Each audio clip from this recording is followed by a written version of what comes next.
So the downside to streaming drafts is that you have to finish your previous draft before you can properly do the drafting bit. Didn't quite finish my last draft.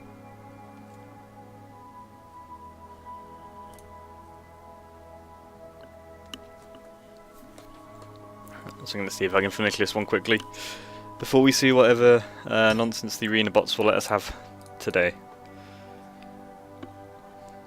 And the bots have been giving people like second pick Lilianas in pack 1, which would seem like a suboptimal strategy for the bots. Whereas I always seem to be playing black-red decks in arena and proliferate decks in person. And to be honest, both are going fairly well. Although I wish I hadn't drawn freelance. Ooh, Bant.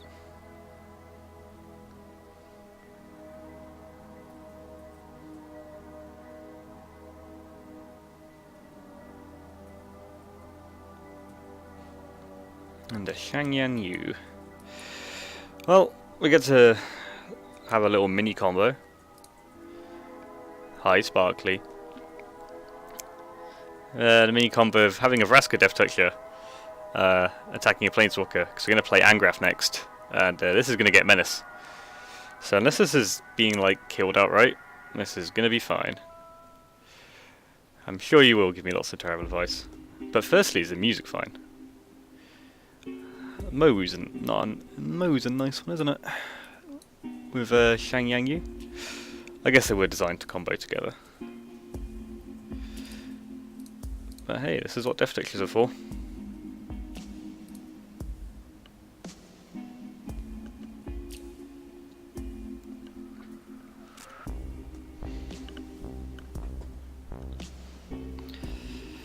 Hey, Connor.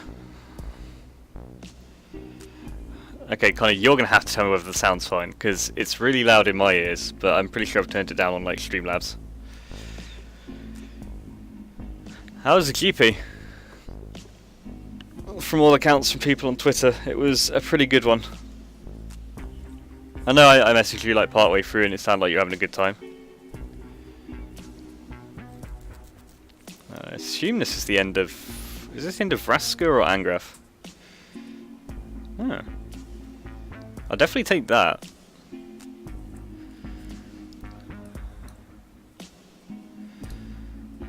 Because Vraska kind of finished her job, really.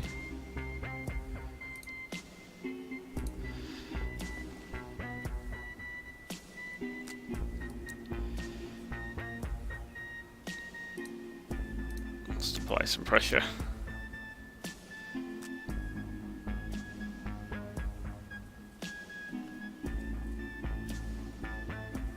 Oh my god, work until 11. That's really bad. Don't they normally like curb the events till like 9 or like even earlier than that?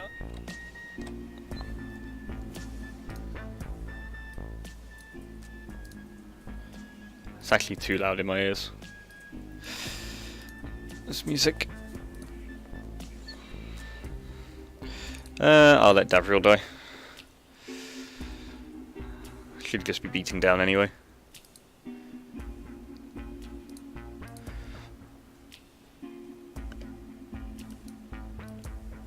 Time for the Rager.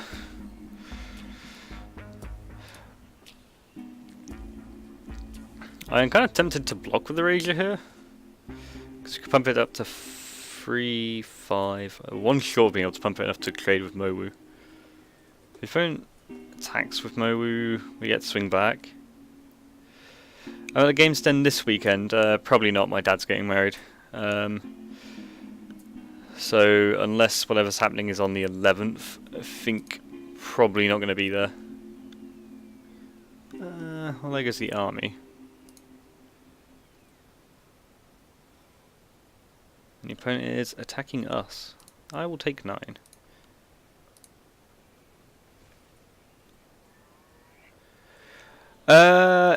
If you could, that would be really nice of you.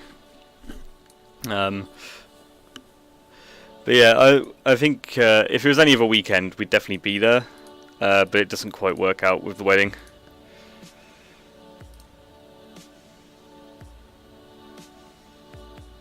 We're in pretty good shape now, because this Tybalt's Devils are just going to be a real pain.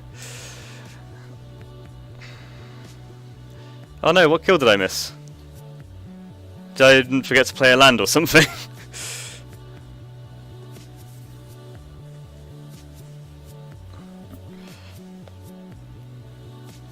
Oh no, this dog's now a big tramply boy, right? Am I dead? I think I am.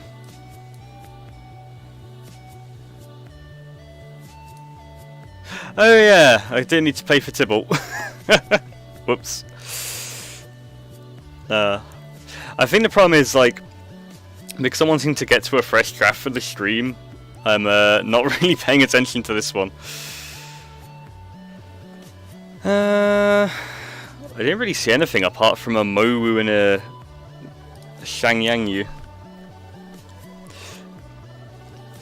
My brain was too big to see the obvious play. Brain too big, brain too small. Brain makes me lose all the games.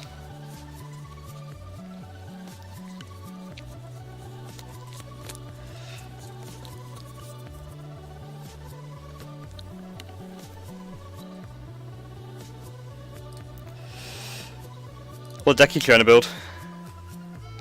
There's so many options in this format, I don't know where to land. Oh, is that the Bant Flash deck? 'Cause that's kind of one of the ones I'm looking at. Because it seems really sweet.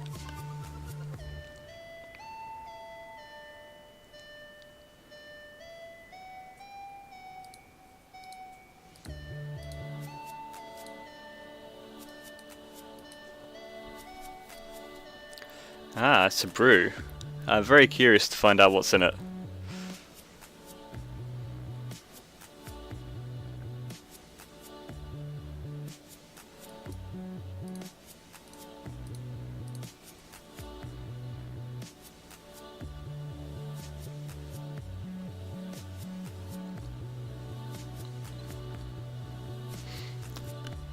Meanwhile, I am now actually playing Mono Red.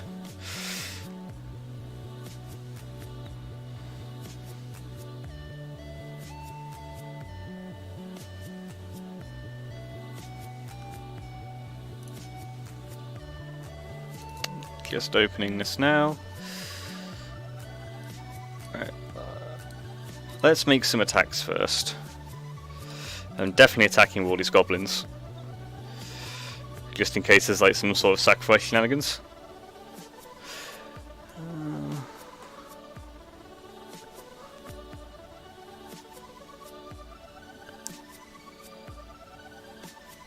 That looks sweet. I really like the I really like these Brune decks around Vivian at the moment. I think there's a good chance this Tybalt's Rage is getting Divine Arrowed, but it's not like we can do anything else with our mana right now. I'd also assume if there is a Divine Arrow in our future, it'll be aimed at Krenko. So this is probably some sort of like Pledge of Unity or something. Oh, band together. I'm really quite fine with that.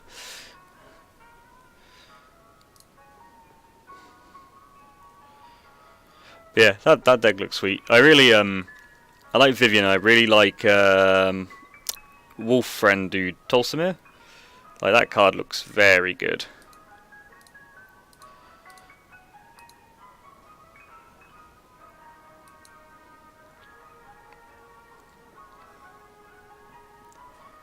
Ah, that game was a lot simpler. Play Krenko, attack with Krenko, win.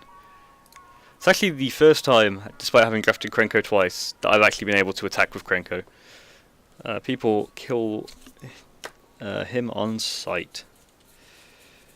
It's like Dreadhorde Arcanist, which sometimes I like putting in my deck just for the value that even if it's just a 1-3 trample in my deck, people will just use their best removal spell on it instantly. Makes my life a trez easier. This hand is also fine.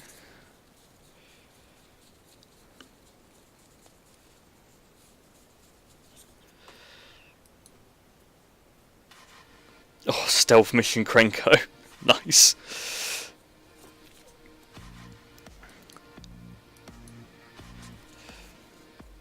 How have you been finding this format to draft? It's definitely the first format where I've really noticed the difference between Arena and Paper. I mean, part of that is due to the bot issue right now. But yeah, it definitely, the drafts I've done in Paper, I've been doing some absolute shenanigans and not getting punished for it.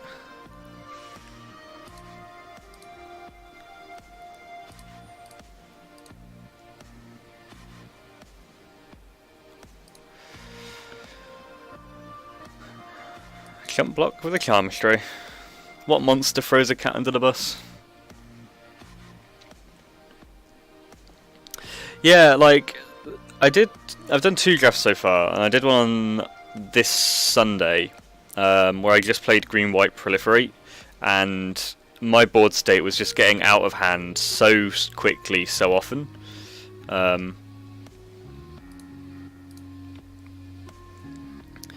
It was really just quite out of hand. And I've got to tell you about my deck from F&M at a release draft, because it's one of the wildest things I've ever done in Limited. So I ended up in a seat where Grixis was wide open. No, sorry, not Grixis was wide open. It's just like I had a really, really solid Jund deck. And I'd happened to pick up some other cards early in the draft, like Enter the God Eternals and stuff like that. And because of this, I ended up trying to lay out my deck and trying to get to 23 playables, and just looking at being like, I can't actually figure this out. So I decided to get creative.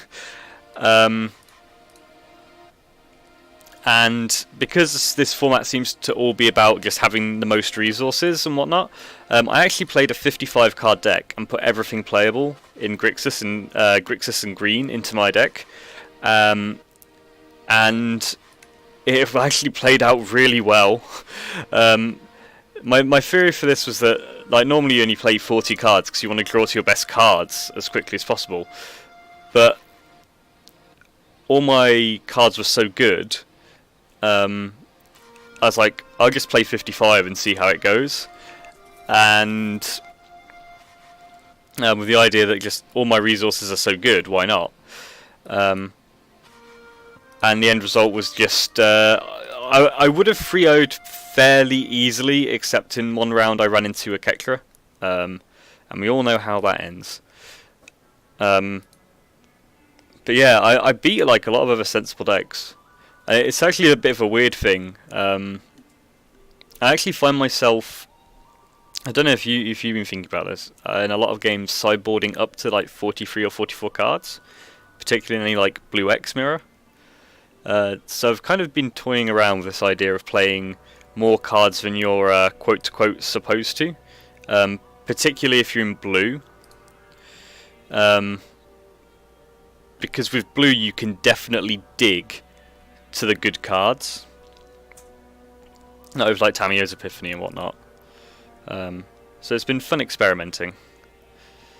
Is there any chance my invading Manticore dies in combat?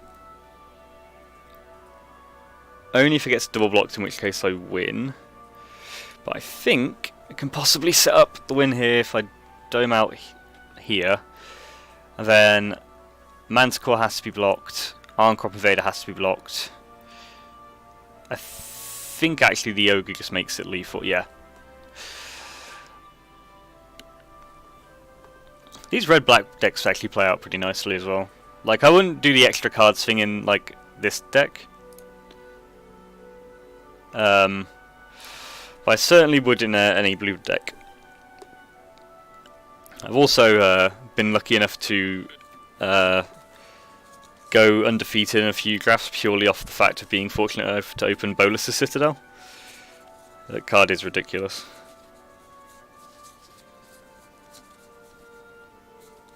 Well, what do you like drafting in this format so far?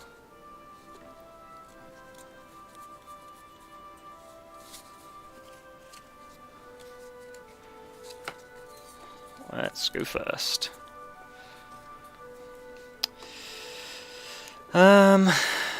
This isn't great, but I think it's fine enough.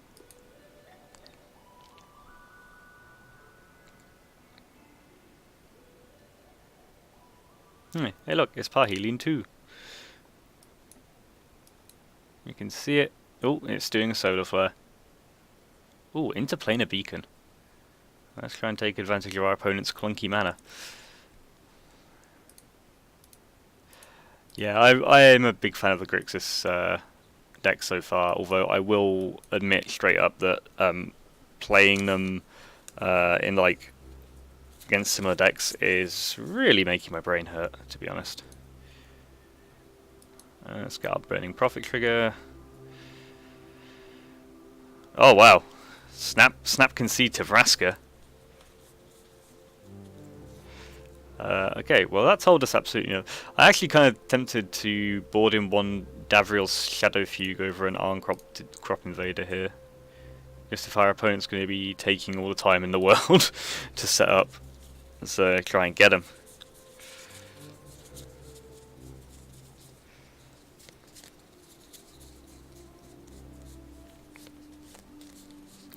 But yeah, this set seems sweet. I did 5 pre-releases because I have no self-restraint, and it was actually a pretty successful pre-release. I won 1, Tom won 1, and then we jointly won the Two-Headed Giant.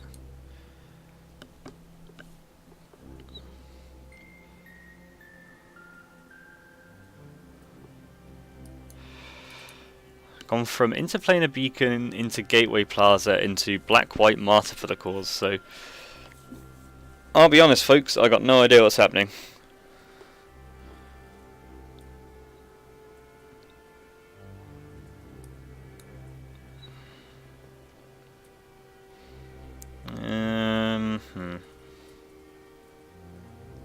I'm going to Tibalt here to set up a Spark Harvest next turn.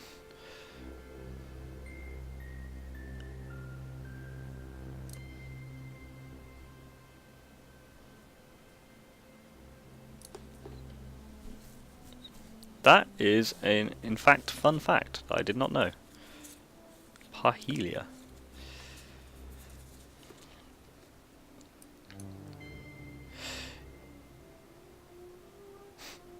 Yeah, Eternal Taskmaster is great. I'm definitely a fan.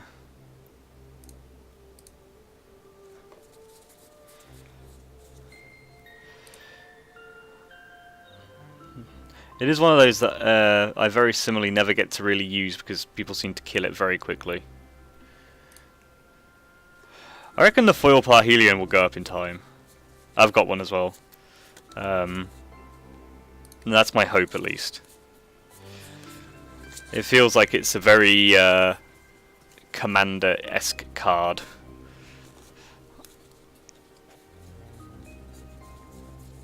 Like, it's actually like, this is definitely a set where, like, if you open any foil rare, or even foil uncommon, you're pretty much in luck. Like, randomly got a foil Nahiri yesterday, and it's like, well, that's $3. Got a foil set Ashiok, and that's like, there was $15 pre-release weekend. I have no idea what it is now. The Wanderer. That's actually pretty cute against Tibalt. Other permanents you control. To you and other permanents you control. Does that include the Wanderer? Judge? I don't know if I can just Heartfire the Wanderer down. Because it says other permanents you control. If I Heartfire with Devil, that just kills it.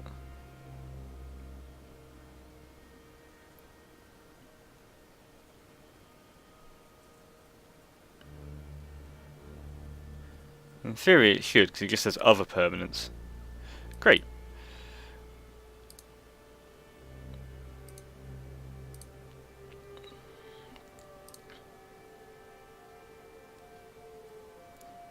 I love Tibalt. Enables so many good plays like that.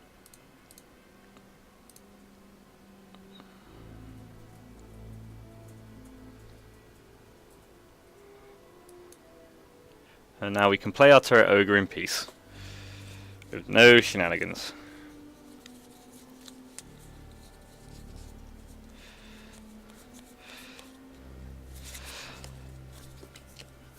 So what day is the Games Den thing? Because I have to admit, I didn't realise there was a thing on. I also realised I should just attack this Lazotep Reaver, because if it dies I can just Eternal Taskmaster it back. It does feel like the opponent might have Liliana, but we're definitely building out the board state that will enable the least blowouts here. Like, even if there's a sacrifice effect here, we get to sack the devil, I think. Okay, Obnixus is cruelty. That's not the worst. Oh, actually, no, we just sack a devil now. Oh no, we'd have the mana for that. Ah, well. I'm still playing that out. Kaya. Opponent has definitely got, like, millions and millions of top end. The 11th, so that's the Saturday, yeah. Ah, that's a shame. Well, let's kill this Kaya.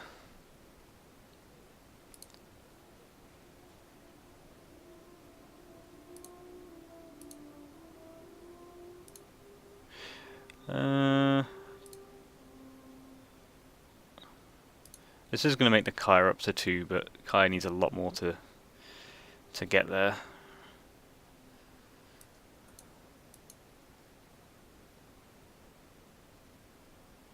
Oh, look at that. The perfect system. If there is a Liliana in my future now, then I would be screwed.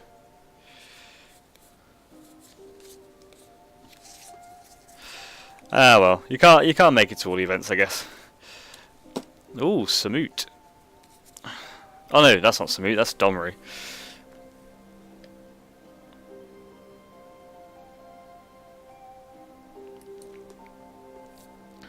And Grass a pretty nice draw there.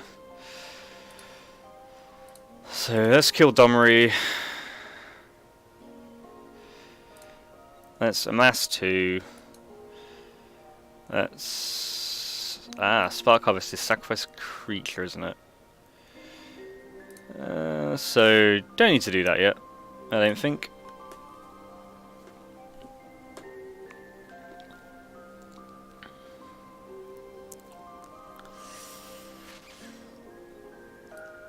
Davriel. I've grown to really appreciate Davriel in this limited set. Like in the late game, the 2 mana thing just really adds up. Okay, Angrath down. This means we get to nab the last card, and then Davriel's going to start doing his thing.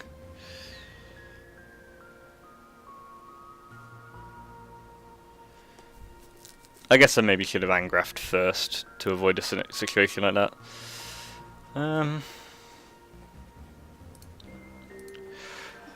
Kind of just content to sit back now.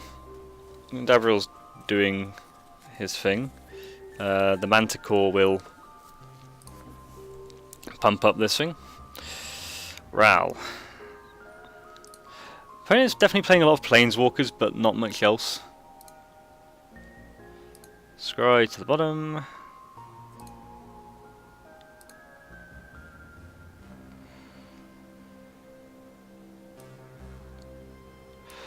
Okay, let's not play the Manticore for now, because this Pyrohelix can finish off whatever the Light Shield blocks.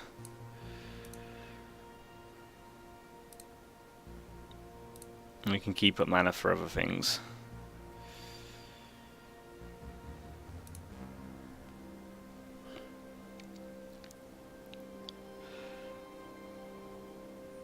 Davriel's also nice because it really forces the opponent to play it in sorcery speed as well. Ah, Krenko.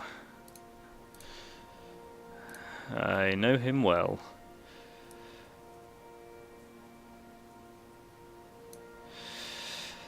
6 mana, we can... I think honestly I'm just going to start attacking the opponent now.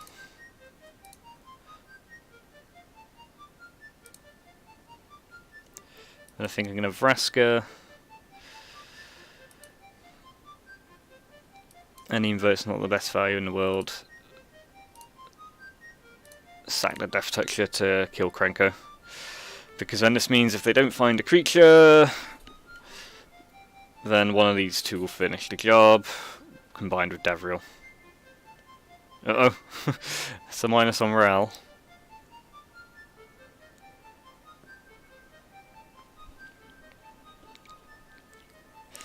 Yeah, it's a shame about the game sim thing. I would like to play some more modern. I've not really given Spirits a proper whirl out in paper yet.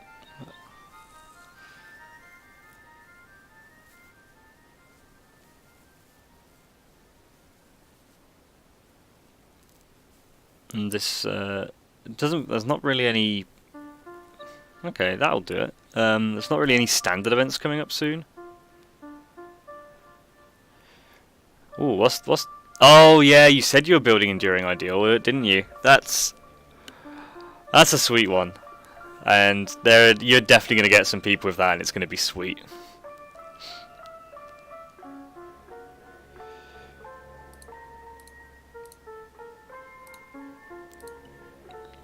I probably had an opportunity to sack to gain life there that I missed.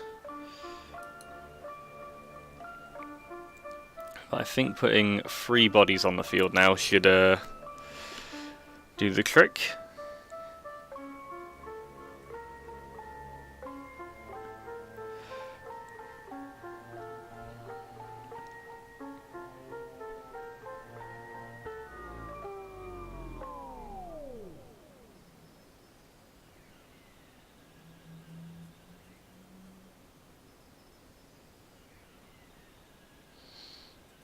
Scry to the top.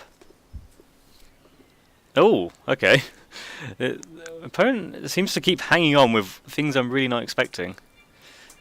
We know they've got something on top from Ral that needs to cost 1 and a white. Or just anything in a white. That needs to deal with 2 creatures.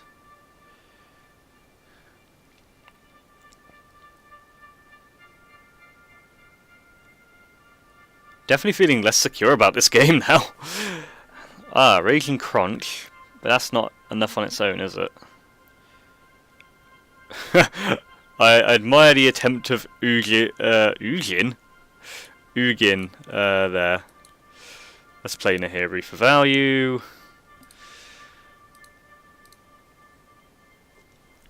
There we go. I think that was the last win for this deck, and then we can actually get on to another deck.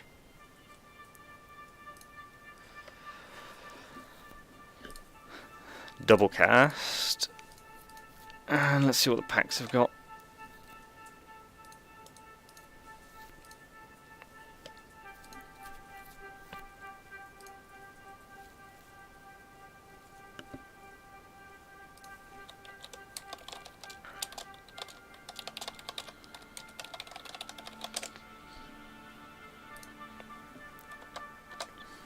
Oh, Liliana.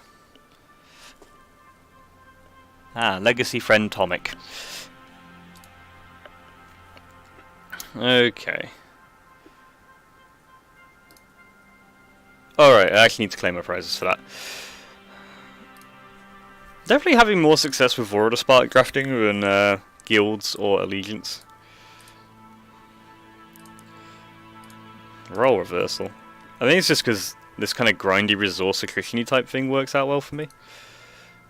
Soul Diviner. Ooh, wild cards. I'm actually tempted to play try Rolesk Rolodex out, just because I've seen a few like nice decks with it in. Like there's like a Simic aggro deck that seems sweet. Ooh, a Vivian. I definitely need those because I'm also kind of going for Bant. Yeah, I know what you mean. Sometimes you like end up with mythic wild cards that you don't want, and it's just like, why? And I'm also really bad at preserving my wild cards. I spend them too much. Okay, let's get into this. So I don't particularly like Sorin in this format, because the plus is pretty inconsequential. The lifelink is nice, but I don't know if I'd ever play a 4-mana enchantment that gave me lifelink on my turn. So otherwise, I really like Challenger Troll. I also really like Polumbright Druid, because I favour the Proliferate decks a bit. So I think it's between those two. Challenger Troll is good in any green deck. Polumbright Druid is good in like green, blue, and white, and a little bit of black. But Sorin has draft value. I don't know. I'll take the Troll. Well, immediately punished. This pack's good though. Spellgorger Druid, the Raptor, Tyrant Scorn, Light Shield. I think I'm going to take the Apparition though, just because the card is really quite broken. Well, not broken, but it's so good when you're able to just keep connecting with it. And now this is a pretty bad pack actually. I probably like Rising Populace more than most. Martyr for the Cause is fine. Ugin's Conjurant is a card I keep seeing people play, and I keep realising it's not as bad as I think it is. So I should probably give it a go, especially if we've got this. And, you know, kind of said to draft it, so. Callous Dismissal's fine. Snare Spinner. Actually, I've been really impressed with Snare Spinner. Enforcer Griffin's pretty strong as well.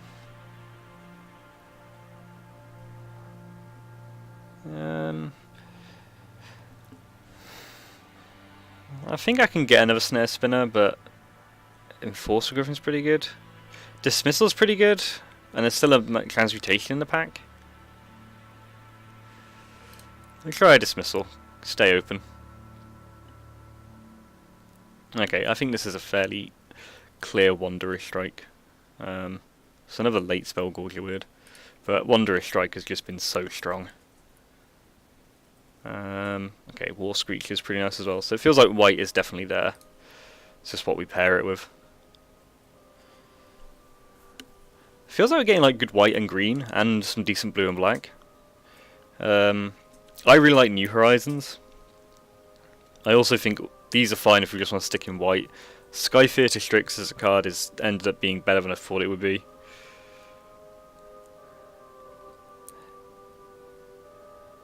I think I'm going to go New Horizons just because the splash potential is pretty good in the format. And then this pack happened.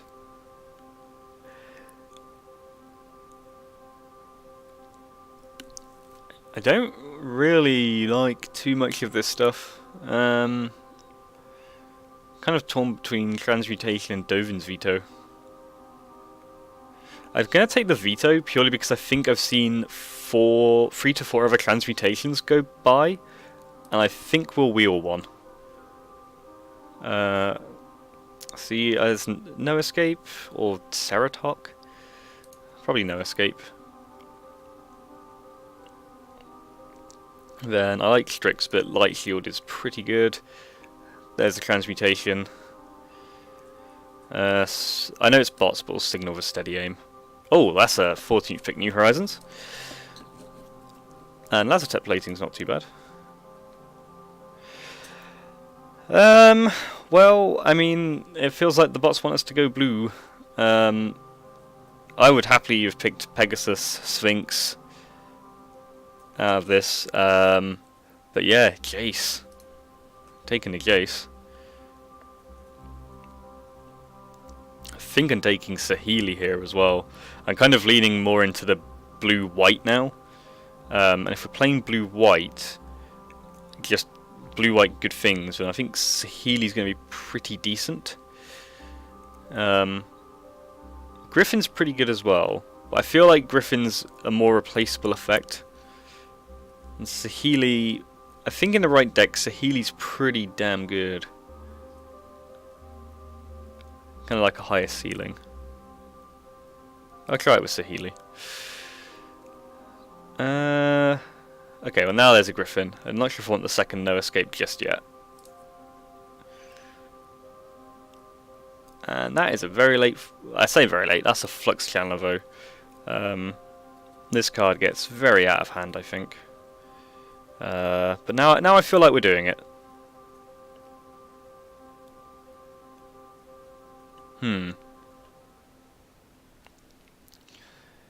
Augur is better as a blocker than its abilities. Dambreaker, I think the 6 drops have actually been pretty decent. I guess the question is if we're gonna try and do this green, because at the moment green is the splash colour. I don't like the splash colour being what you're using to splash, otherwise I think this is a Windmill Courage in Crisis. Otherwise I think it's probably Dambreaker. And this pack has nothing for us apart from Relentless Events, which I'm yet to actually sleeve up in this set. I think I like Light Shield here over the Skulker. Another New Horizons. Yeah, I'm not a big fan of Advance. I don't think there was anything else in that pack for us, so... Yeah, I was tempted to just pick these up on the off chance, but yeah, Contentious Plan is the pick. I'll take the Strix. Nice to have that wheel. Oh, the No Escape wheeled as well. That's a very late Challenger Crawl again, but I don't think even if we were splashing this is the deck for it. Third No Escape. And I'll take this just in case we need... Actually, are there any unbeatable artifacts or enchantments in this set? I don't think there is. No. Take this. Wow, it feels like the green is open, but like our blue-white's still good enough to make it work. Ooh. I've always liked the blowout potential of Narcissus Reversal. But Kaya is... I've been really impressed by, but the other thing that's catching my eye is this Thunder Drake. Because our deck is definitely set up to take advantage of it. Yeah, Drake or Kaya. What's our curve looking like? I think I'm going to take Kaya because we've got no removal. I love Thunder Drake as well. But I think we basically don't have any removal right now. And we're playing a more control-y strategy. And I think there's always the chance we'll get more of these back. I think this is an easy rescue of Sphinx as well. This is great in our deck. If we're lucky, we might get the Sphinx back or the Light Shield. But yeah, I think that's the Sphinx. Oh, this is good. This is like the perfect Ashiok deck. I would love to take his Callous Dismissal, but I think Ashiok is so strong in this format. We've got a Jace combo, and we've got a bunch of Proliferate as well. So let's Ashiok it up.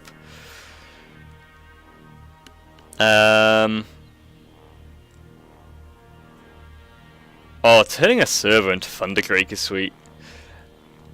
I suppose I should take Kasmina's Transmutation or Totally Lost, but I actually just want Vivian's for my decks in Standard, so... Trusted Pegasus is a nice little pickup here. And I'll take a War Screecher as well. This is feeling like a very strong deck. I don't see too much need for Gateway Plaza.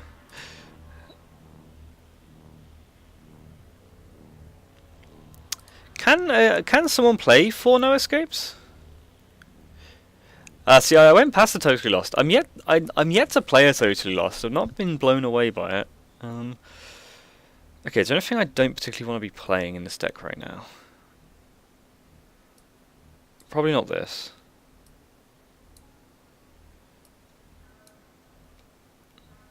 Because I don't know if I want a 4th No Escape.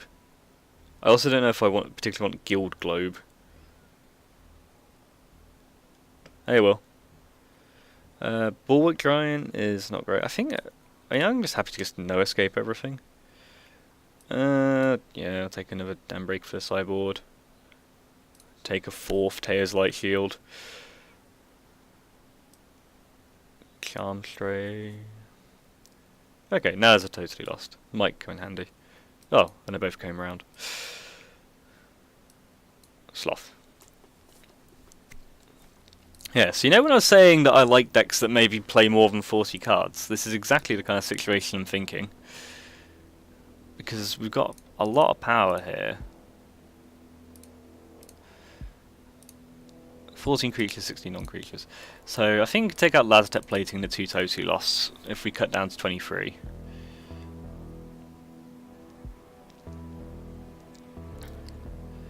There's an argument to taking out Sky Theatre Strix because we've got so many other flyers, but given we've got so many +1/+1 counters on things, like that's going to go really well with evasion.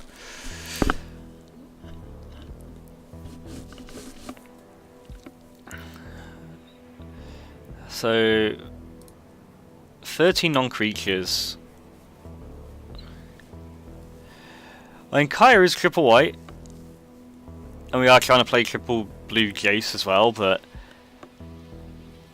it feels with only one Wanderer's Strike. I can see taking out Transmutation over Kaya, and if we run into gods, we can board it in.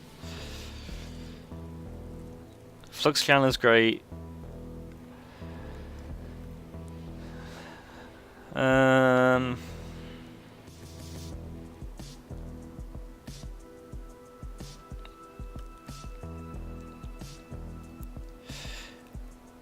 This is best of 3.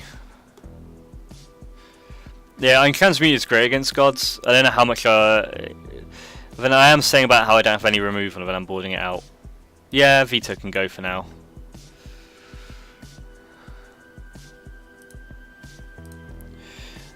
So we could shave a no escape, to be honest. I don't know if we need 4.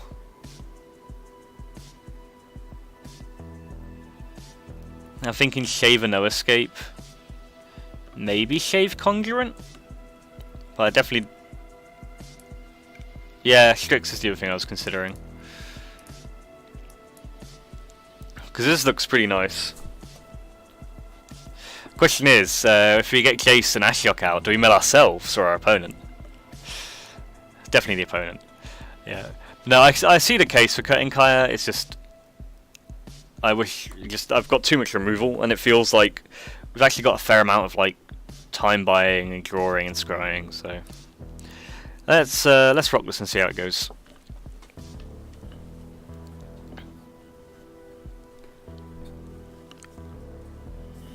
I love Bank Holiday Mondays.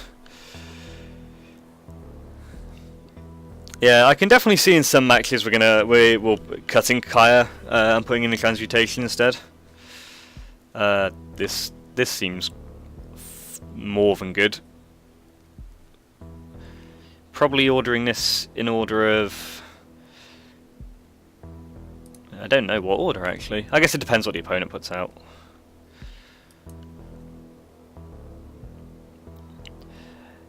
Yeah, I suppose bank holidays are good for catching up on uni work for you, aren't they, Will?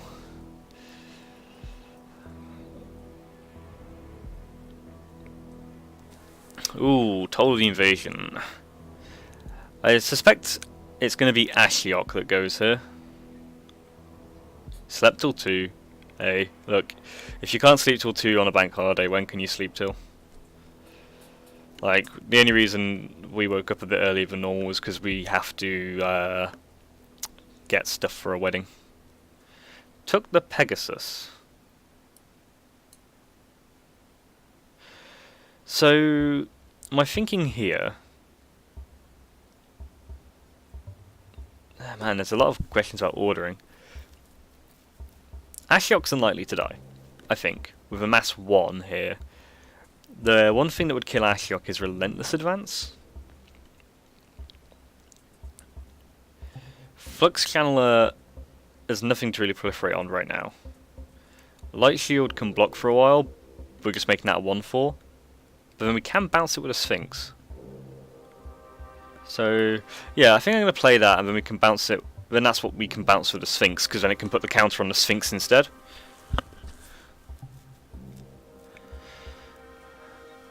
Silverchair Freak Show. Yeah, I can definitely give that a go. Yeah, I personally don't play Relentless Advance, but I've definitely seen a lot more people play it than normal. If Pearl Jam and Nirvana had a baby, I know it's a pretty good way to sell me on a band.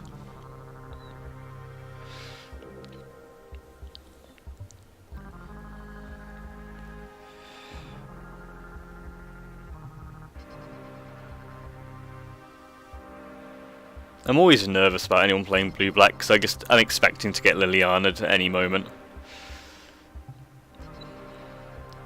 This card's a bit annoying, the Skulker. Okay, this is a pretty nice foe. So let's play the Apparition. Oh, I only got one white. I would have played the Light Shield then. I guess we got to play Flux Chandler. I have no idea who Johnny Goff is, but cool name, Johnny Goff.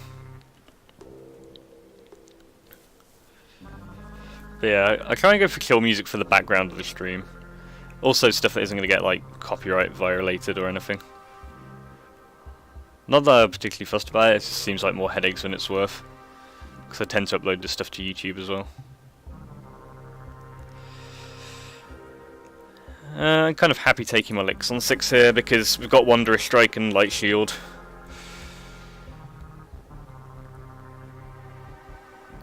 Kiora's Dambreaker, so I think there's a good chance we're just going to Wanderous Strike that away. Got 5 mana, a little constrained.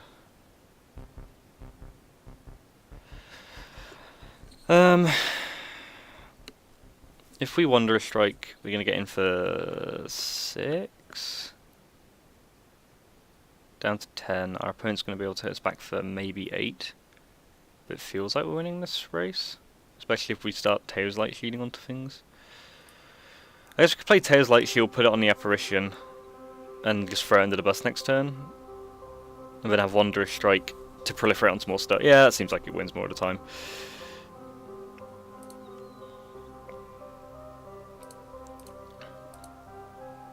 Because I think this is going to set us up for Lethal in the Air.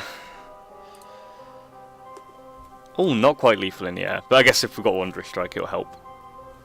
Really not sure about the ordering of these plays. But it feels like I want to take the aggressive route because the Ashiok Skulker we either have to remove or it's just going to sit there forever. Our opponent's Tamiyo Epiphanying? Whatever they're doing. It feels like that will, that's a good sign for us.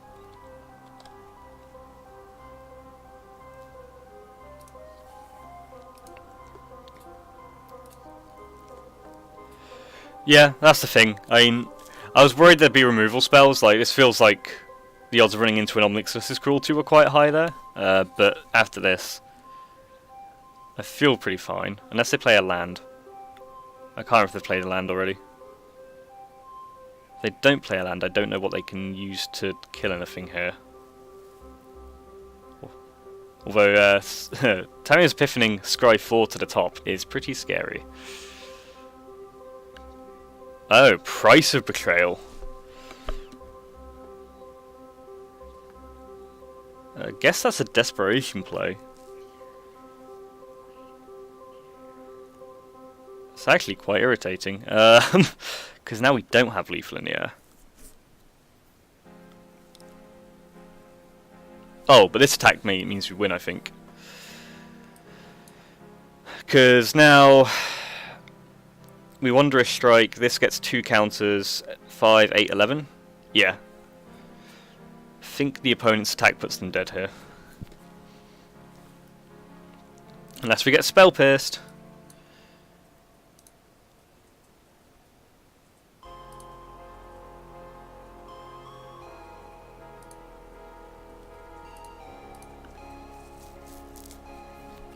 Nice.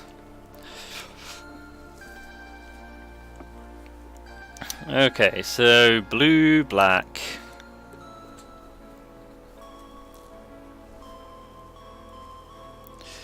So This does feel like the kind of game where I might want to have Lazotep plating in. I also kind of wonder if the Toll the Invasion taking the trusted Pegasus implies they might be softer flyers, in which case Sky Theatre Strix might be more solid than something else. It definitely makes me want to take out Ugin's Conjurant after seeing that remove counters card. So I think I'm putting in the Strix for one. Saheeli could really go up the ground. The Light Shield seemed fine. No Escape seemed fine. I really want to find a spot for this Lazotep plating.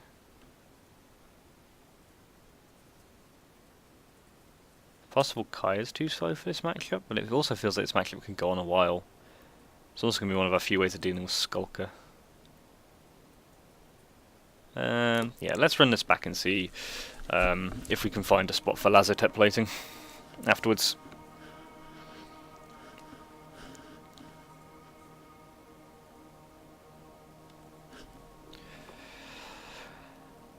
Yeah, Jason Ashiok as a team is pretty good. So, we're on the draw. We've got all our lands we need. Our opponent's small to 6. Not the fastest deck in the world. I'm actually going to keep this.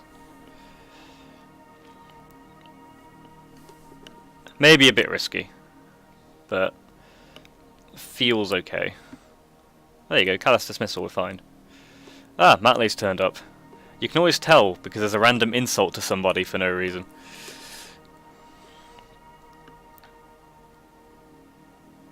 Iron Bully. Okay, well this seems like a fine spot to run out Saheeli in. Got the Callous Dismissal for next turn. And that's going to amass, make a servo, and then we've got a board state.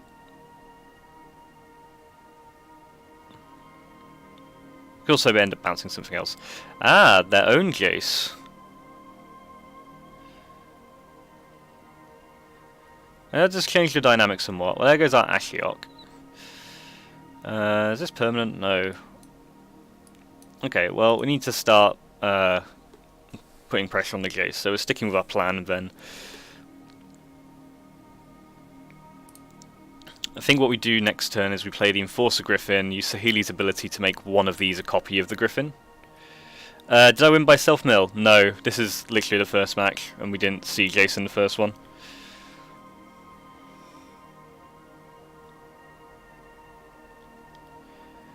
I mean, obviously it's annoying this Jace is down, but there's also no reason to panic right now. Having two lands off the top is fine. Spellgorger Weird, also fine. So let's enforce a Griffin. This becomes a 3/4.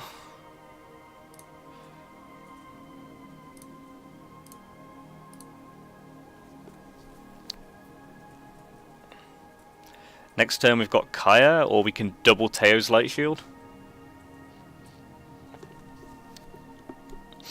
Feeling okay. Matley here with a Panic Equity. War Screecher, no escape. It's fine, I've got 4 more.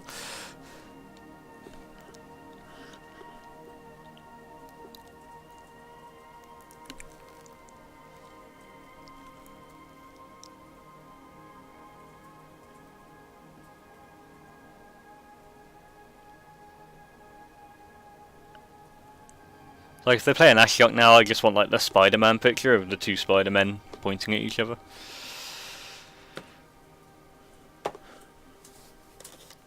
Opponent is taking their time. Totally lost on the Enforcer Griffin. I think I just want to protect the Saheeli here. The 1/1 zombie's not really doing much. Then we can make a servo. Get rid of this thing, because to be honest, Spellkeeper Weird has actually been a real thorn in my side in a few drafts. And next turn we can start like shielding stuff. And the Jace is definitely annoying, but it feels like it's not. It's at least not one of those situations where we're having to sink all of our resources into it.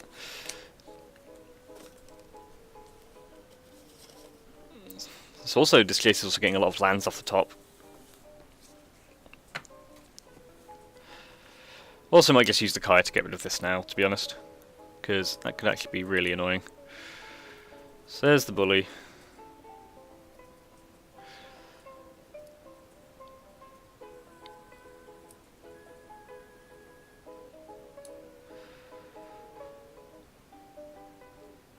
Oh, we can just kill the Jace now, so... Not the best use of Kaya, but... Let's spread the love around.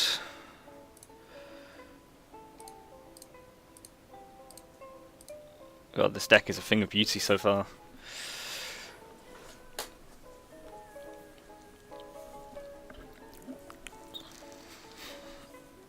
Like, even if we play Liliana, we just sack 2 Teo's Light Shields. What's not to love? Kiora's Dam Breaker.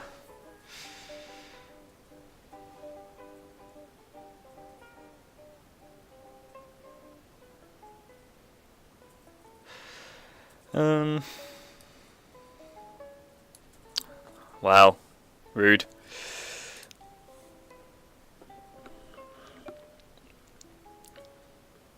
I'm just gonna keep up no escape.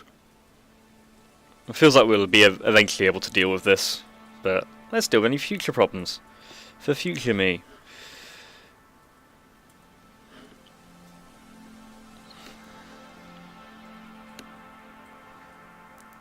See, now they can super play Liliana, and I'll be very happy.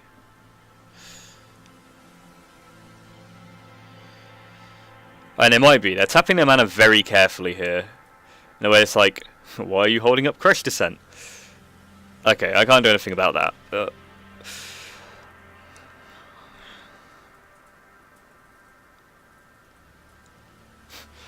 It's always amusing playing on Arena, because like, your opponent like plays at this and like highlights over War Screecher as if like, yes, something to kill War Screecher.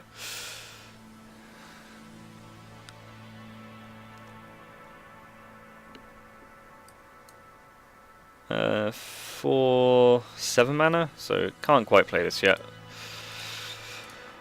I will attack with this. First Blood.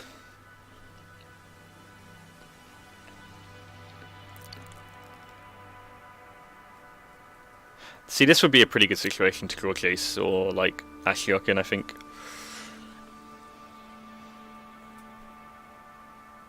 Kind of wondering what's going on at my opponent's side. They've got 6 cards and aren't doing anything.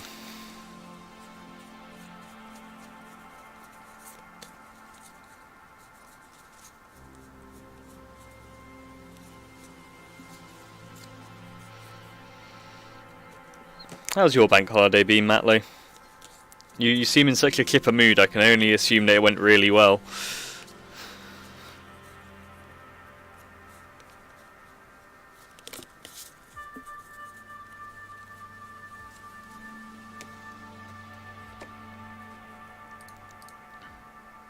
Do I have anything to get back with Taskmaster? Like I'm... Oh, I missed the Dam Break was attacking. Whoops. Okay, that's actually pretty spectacular.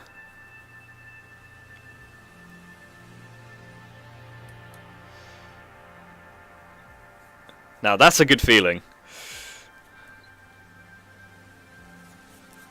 No Massacre Girl for you. Although we do know that Eternal Taskmaster is going to have the way of dealing with that. So Taskmaster can return it, but now we know to play around. I mean, actually, even if we play around it, it's really hard to do anything about.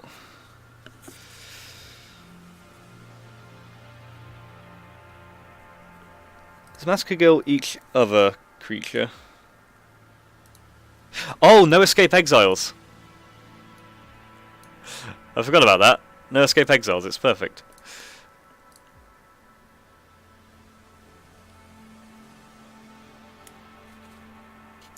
It depends who you play at the games then.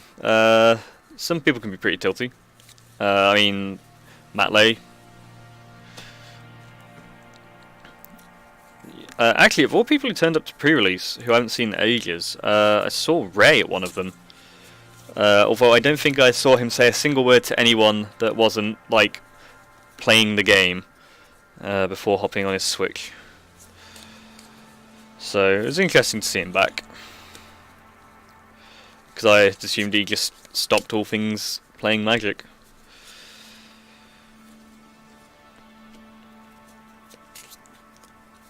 Shriek Diver. Well, the opponent now has ways to attack.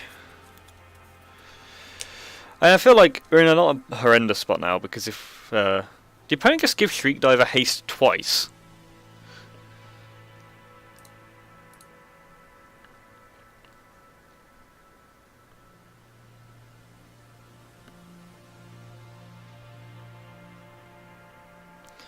Okay, so I'm surprised the opponent isn't going for like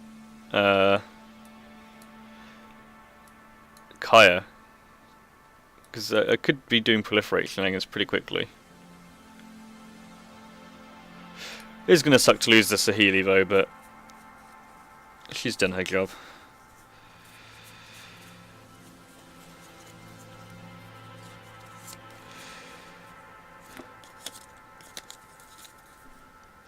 I think if we find anything relevant.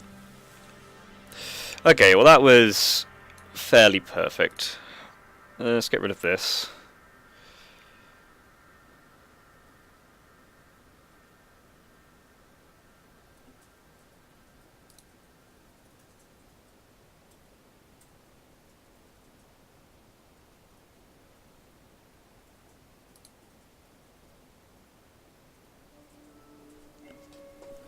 Oh, that was a. I was not expecting to concede to that. Wanderer Strike is legit. So good. What common do we get? Something I can put in a standard deck. Absolutely not that.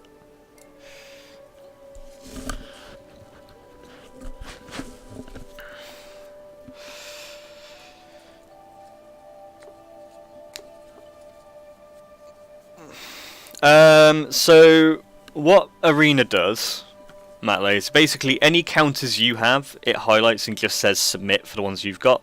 If you want to unclick some of yours, or choose an opponent's for some reason, you can.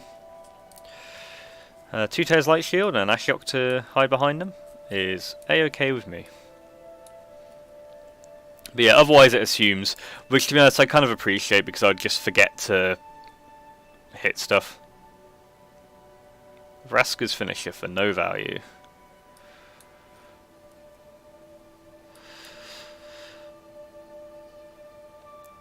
So let's make this a 1/4. Next turn. Well, let's see what the opponent does. If they want to trade off something for the Tails Light Shield, I'm fine with that. I'm just going to play another Light Shield here. Purely because this feels like no escape mana, and if they're going to no escape something, oh, Crush Descent, that's fine. But yeah, if they're going to counter something, it might as well be a Light Shield.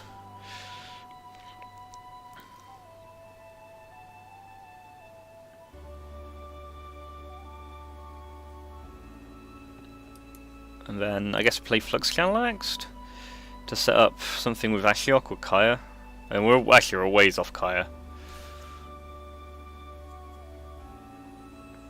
I wonder if there's a case for not casting anything there and just letting the opponent hold their turn up for no reason.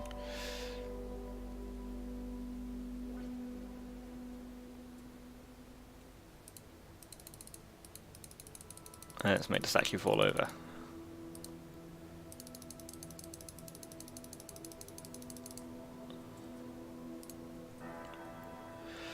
Is there anything with Flash? I actually think there's nothing in Flash in this format. Unless the opponent has Vivian out.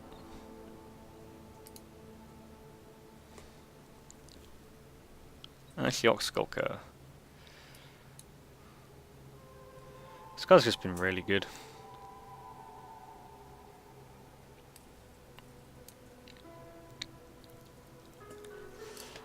Well, let's play out the Enforcer Griffin. But yeah, broadly, if your opponent is like playing black-blue and they're holding up mana on like turn 3 or 4, I think they literally can only have counter spells. I think there's so little at instant speed.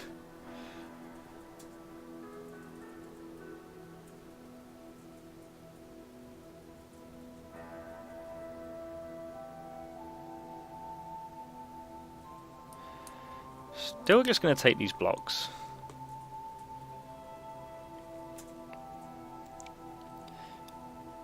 Oh god, more Ashiok Skulkers. It's actually really annoying.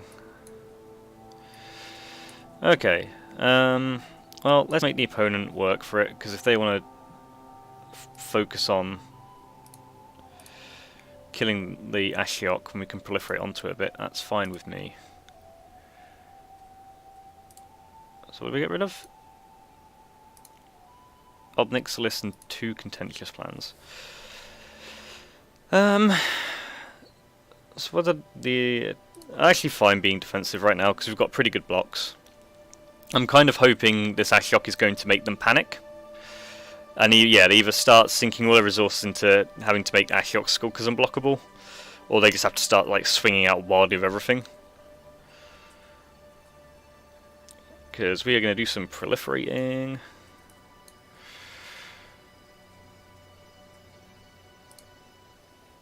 Making massive Tails Light Shield.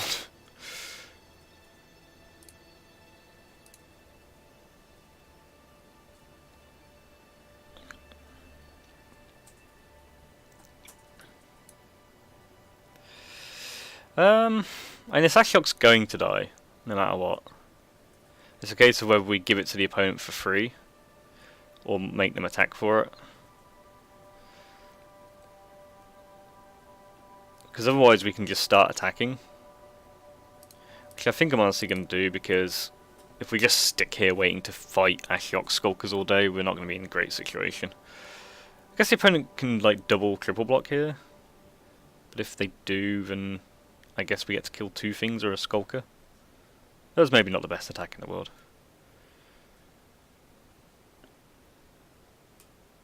I kind of forgot this could block. But it's okay, we've got all this mana up that the opponent's going to play around Proliferate. Or not. Yeah, if this goes wrong, it's the opponent's fault for not playing around things.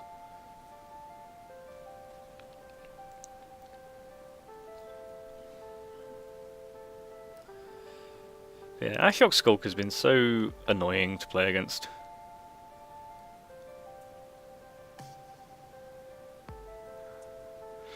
Feels like we're playing some pretty similar decks here.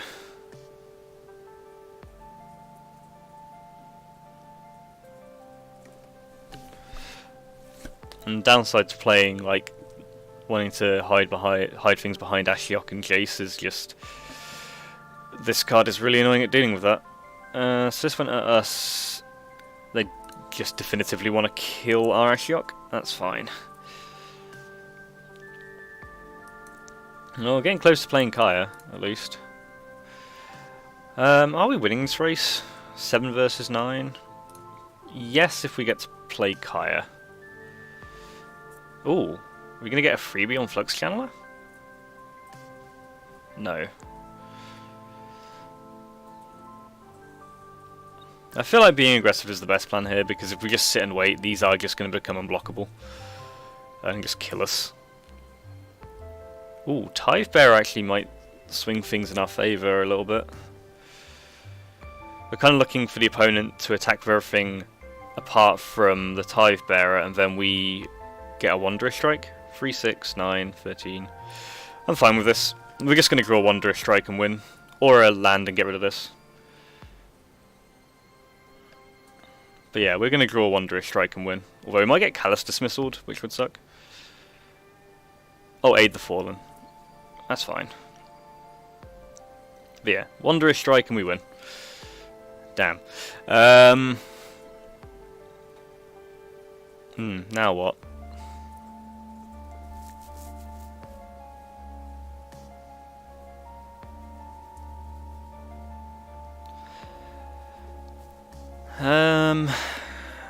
They've got 8 mana, so they make one of these.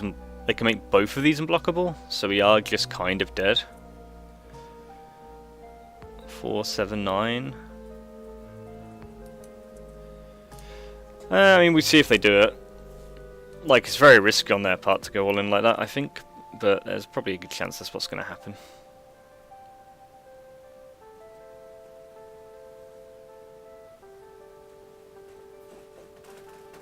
Yeah. I think the line was right. We had a lot of outs to just win on the spot. Okay, so... I think I do want a Kasmina's Transmutation in this one.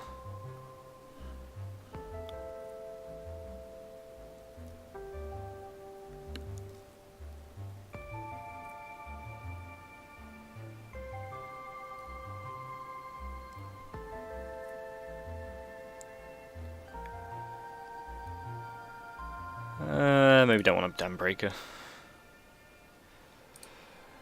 I wish I knew, Gary. The vagaries of how anything works these days. So I've got a thing that casts to my TV, that casts Steam to my TV. It only works if the controller is plugged in. I'm fine keeping this. It only works if the controller is plugged in to the Steam link it casts to. If you unplug the controller, which is supposed to work wirelessly, the thing doesn't work at all. It is baffling to me. Oh, that was a nice scroll.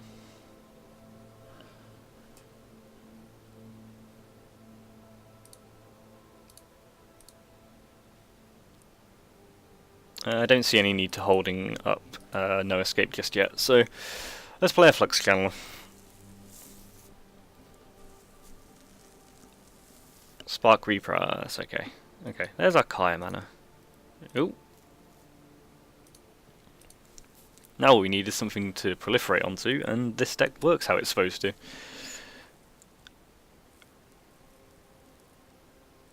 Ace's Triumph.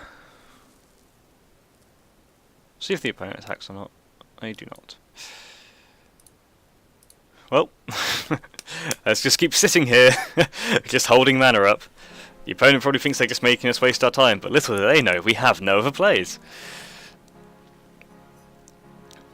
There's a sense of, like, where they're sitting on Crush Descent, we're sitting on No Escape. It's all very awkward.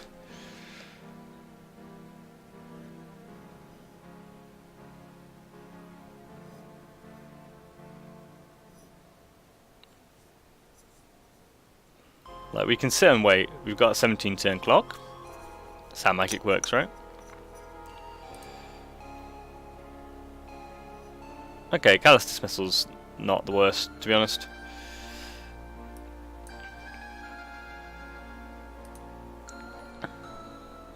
Ooh, thank you for the follow.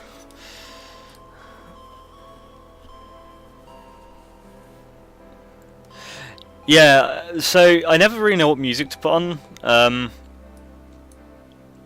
So in this case, what you've been graced with is the soundtrack from a game called Oxenfree, which, as a game, I would describe as really ominous.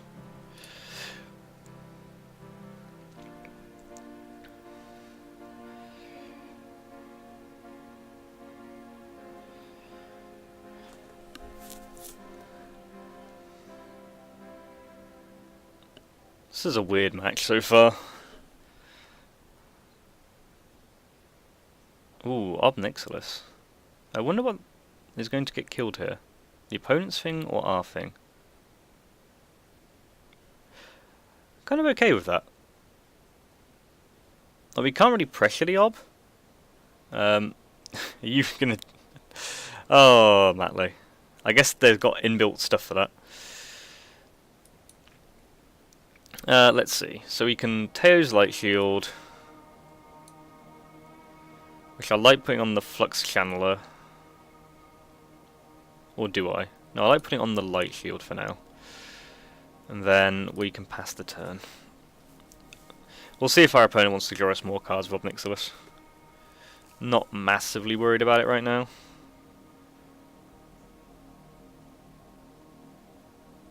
Like, it does pressure us somewhat, but we were not in a great spot, and drawing all these cards is quite nice for us. We're going to no escape anything threatening,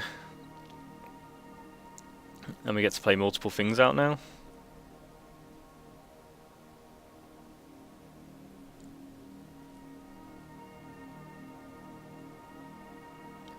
Callous Dismissal again, that's actually a little annoying.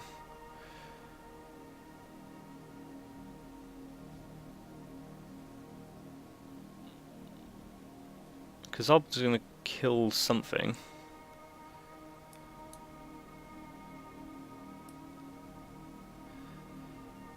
Play this.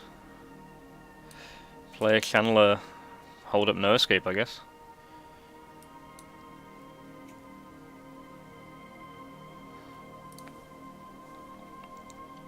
And then next turn we can start Kyring and Kasmina's transmuting. Yeah, the opponent's definitely got us on the ropes though.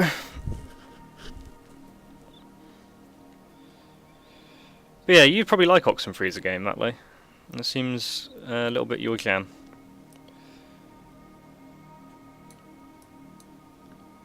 I'll take this block. I'll go down to 4. I'm sad to lose the Flux Channeler, but I can't really get precious about it right now.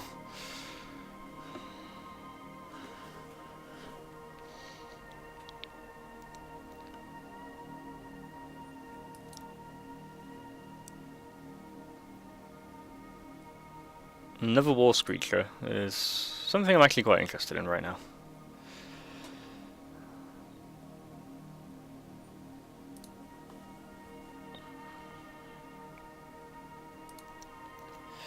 There is a good chance this Ob is going to kill us.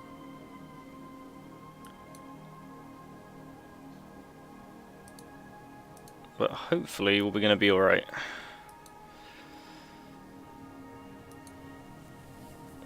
If we can stabilize here, then we're in a pretty good spot with 2 flyers and Kaya. But yeah, this Ob does work. Oh wow. Spark Double. That does kill us, I think.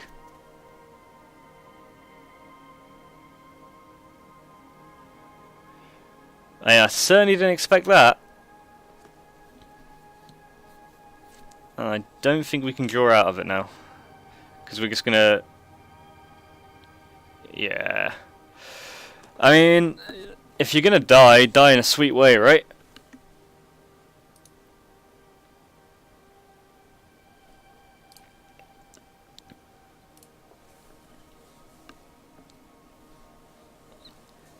Yeah, I mean...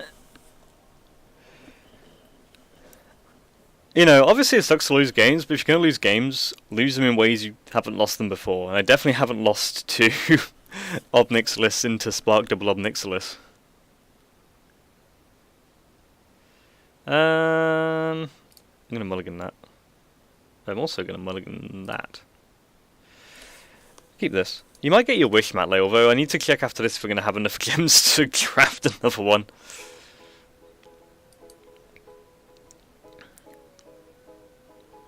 I mean, you didn't actually end the last draft, but that ended up being undefeated, so hopefully it's giving me enough to do 2.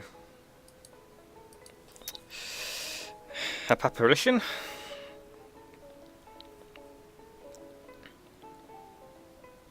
This deck was seeming very sweet. Well, I probably shouldn't like get too convinced it's not great yet. No blocks. And we get to play Ashiok, who in some ways just kind of reads gain a bunch of life. Because I assume the opponent's going to have to start focusing on Ashiok.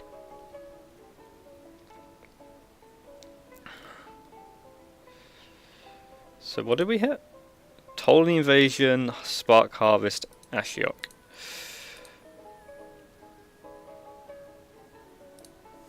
Submit. A Grixis deck with main deck Kiora. Like, are we talking standard or constructed? Standard or limited, sorry. Okay, Spark Harvest that way.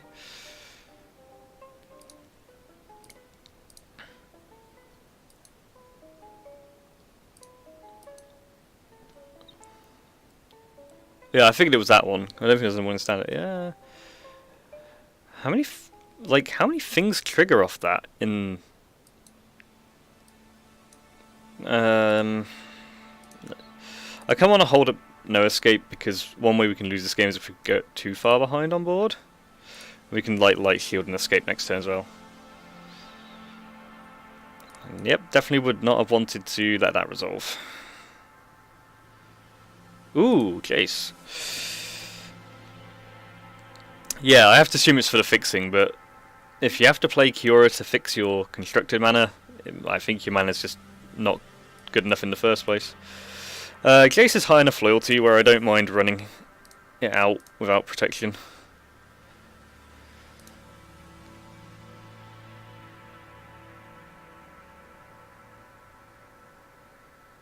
Ooh, well, I mean, we couldn't have done anything about D-Spark anyway.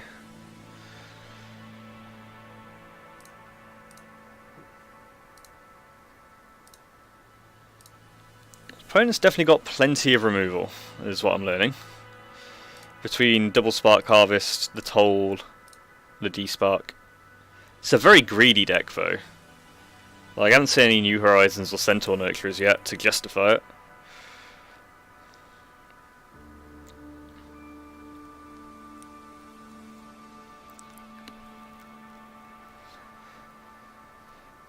Ah, it's our old friend Obnixilis. We're going to be forced to draw some cards again? No. Well, let's pressure Ob then. I think I am actually just going to put it on the Light Shield in this case. I would love to put it on the Apparition to get him for more damage here. But realistically, if I put it all on the Apparition, they can kill the Apparition when we've got a Teo's Light Shield with no power on it.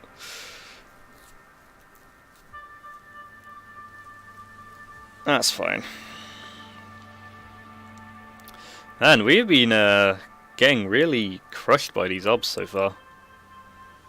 Okay, there's a New Horizons, so... Like, I've got to deal with this odd, but I've also got to deal with the fact that my opponent is actually just killing me. Down to 3.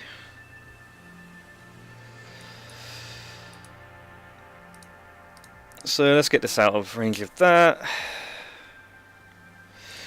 I think I actually just have to Wondrous Strike a Pollen Bright Druid. Yeah, Ob is great, like for sure. I'm actually just going to play this Conjurant out now because we can start proliferating onto it with the Dambreaker and the Apparition. I think we'll actually get pretty big pretty soon. We don't actually have to wait for it. Leyline Prowler.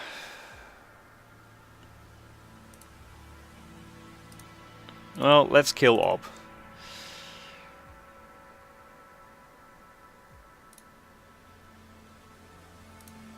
Ever since Matley mentioned the fact that it does it automatically, I now have defaulted to not doing it automatically, so thanks, Matley.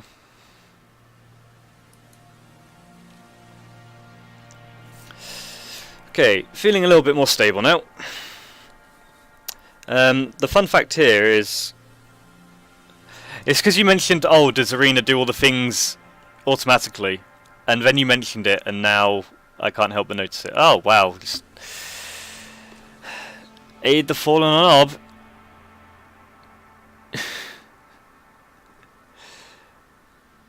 Oh, man.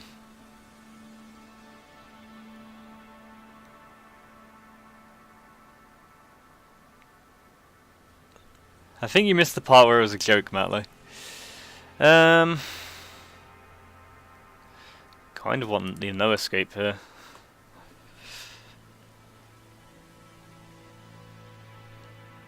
Also, maybe want the Lazotep plating. We can shave a Dawnbringer and a Light Shield.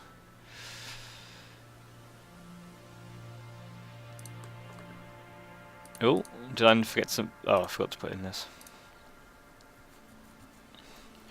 I have no idea how to mod anyone, Matley. The streaming thing has a thing built in for it.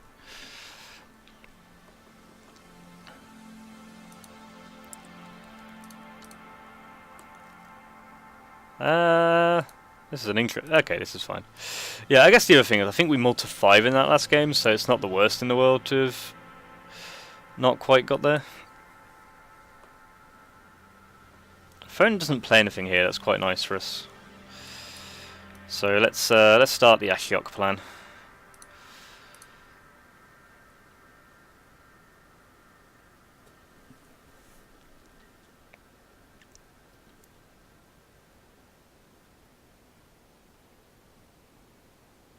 Leyline Prowler.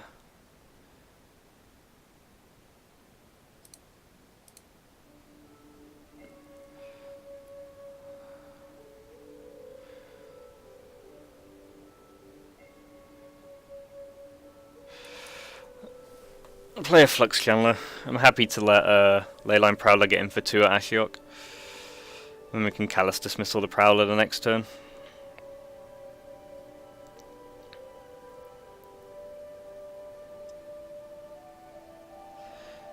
Herald of the Dreadhorde.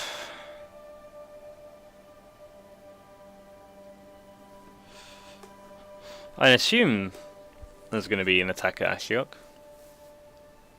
Ooh, Spark Harvest.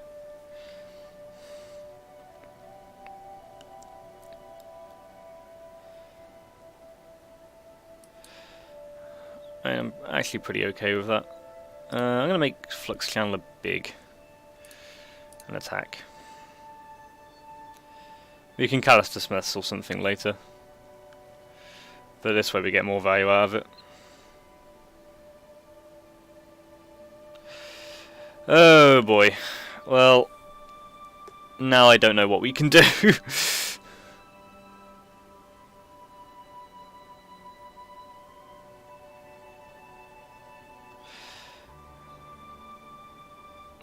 Okay, what's the best way for us to kill this Lily?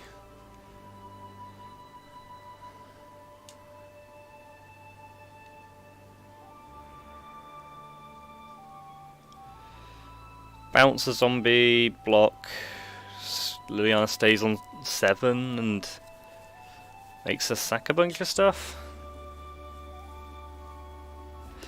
But I guess if we do the dismissal at least, then we get to sack a, keep the 4/4.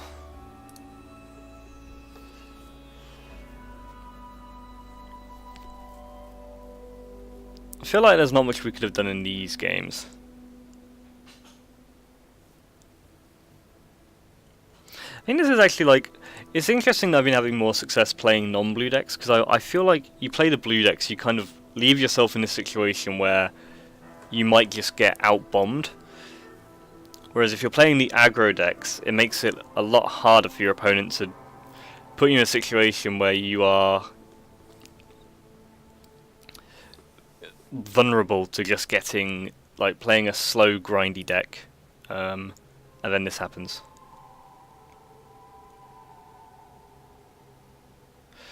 Yeah, Liliana in particular is just a really silly card.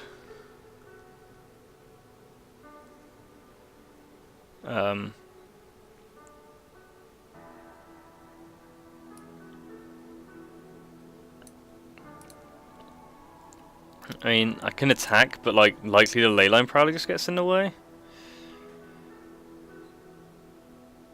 Or just a double block here and draw 2.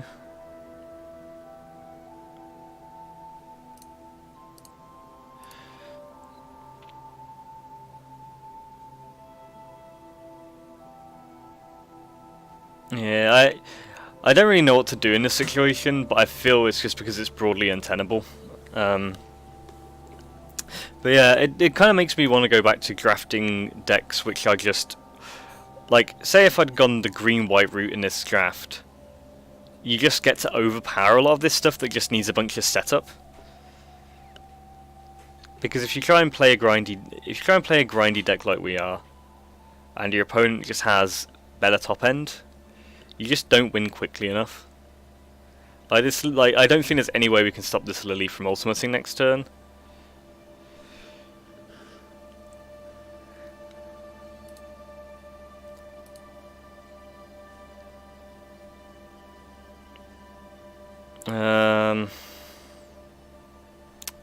Now we're just done for.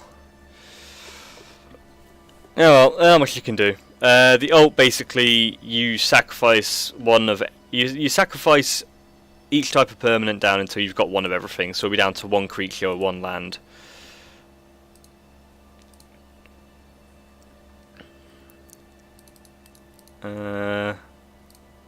Best rare in the set. But yeah, it's nigh on impossible to beat a Lilialt. It's just you, I think.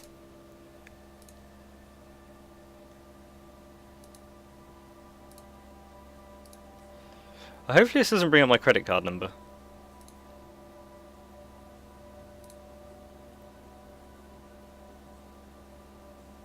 It brings up the end of my credit card number.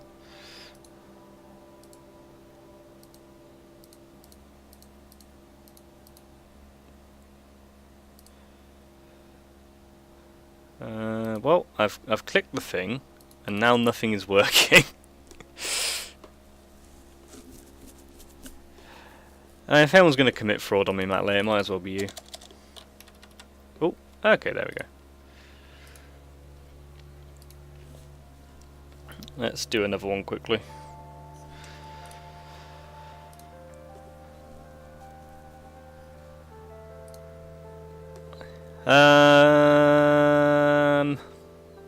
Unless anyone's got massive objections, I'm probably taking Domri, because every time I've had it, it's at worst 3 mana removal spell. Like if Domri wasn't in the pack, I'm probably taking Ob Nixilis' Cruelty. But yeah, or Wanderer's Strike. But yeah, I just feel Domri's too good to pass up. This is not a very good pack.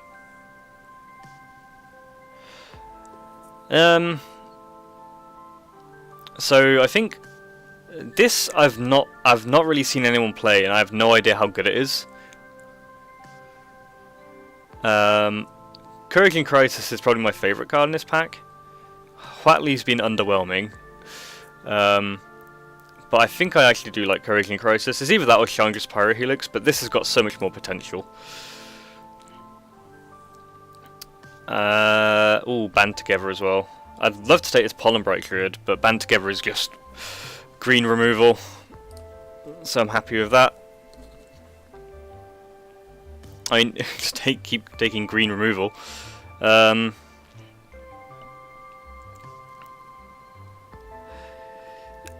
of tempted to take New Horizons here, because it's been pretty good. If we go base green, we can splash this Domri as well, so...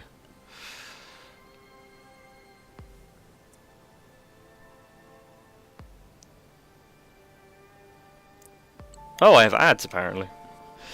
Okay. So this feels to me like a decision between Raging Kronk and Teo's Light Shield. You missed a lot of unexciting packs with green, powerful stuff in them, Matlow.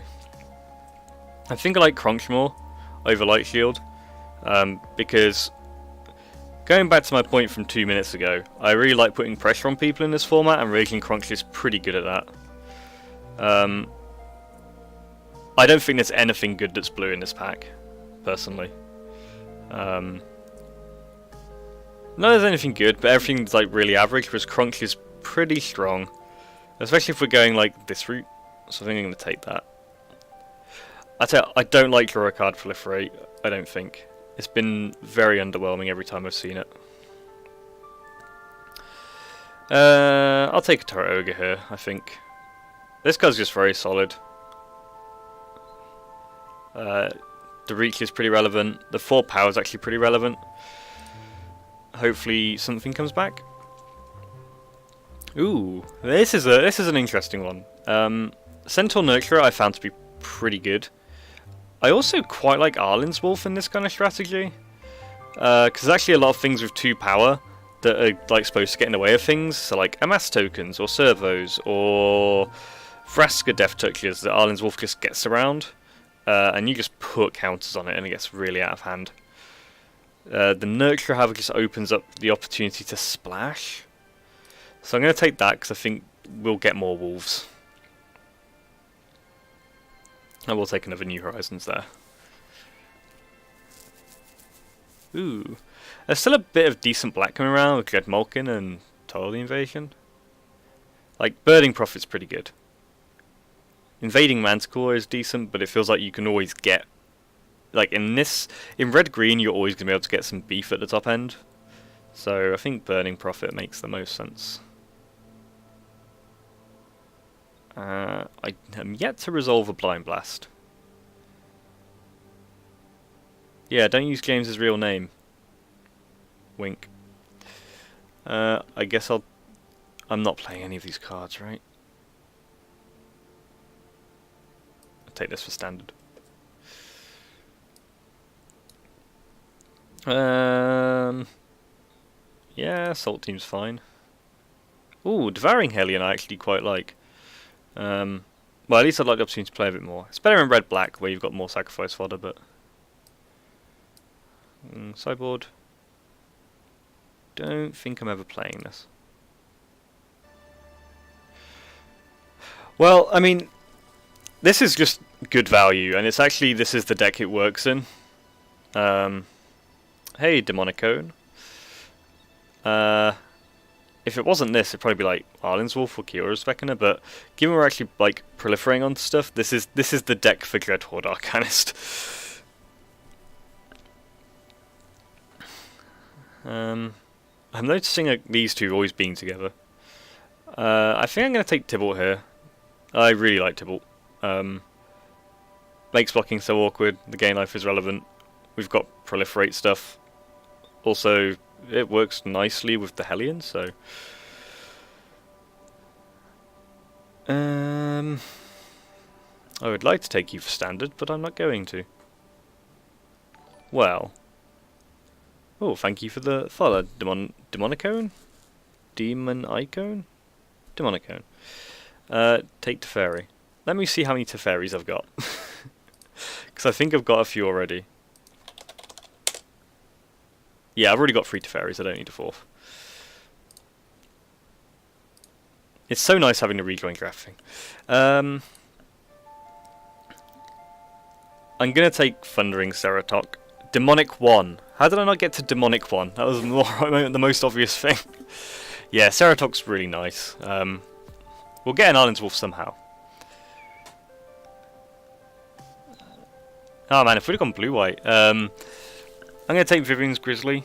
I've been actually really nicely impressed with this card. You often find times that you need a mana sink, and this does it well. It's a nice thing to... what's the word I'm looking for? Proliferate onto. Oh, nice. Rollback Riot is exactly what we want in this deck.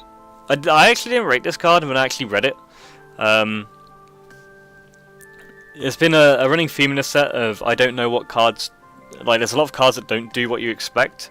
And I thought this was just plus X plus O when it enters battle, when it enters battlefield, but it's every time you attack, so... That is perfect. Ooh. Crunchoff. Yeah, just to clarify, Demonic One, the main reason getting asked is normally the people who watch this is people I know from the games, from my local game store. I actually don't know which is better. I think I'm going to take the Crunch Wrangler, because it gets out of hand quicker with Proliferate, and... I actually don't know, but if my brain tells me it's right to take that. I'll take another Grizzly. Okay, we're getting a bit paid off now. Challenge Control is one of the best cards for this deck. Oh, James.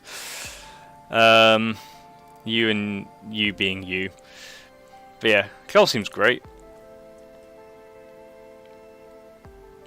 I actually will now take an Arlen's Wolf because we've already got 2 New Horizons and we're not particularly splashing.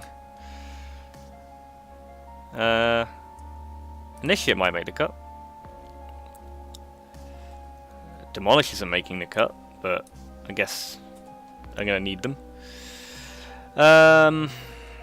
Stealth Mission. Honestly, Primordial Worm I think is completely fine in this format. It just gets in the way. And now we found the card to splash. I am actually a bit worried that we don't have any removal right now, apart from kind of Domri and Band together, but Ajani is like way too good to pass on. And we've got 2 New Horizons and a Centaur Nurturer. So, easy.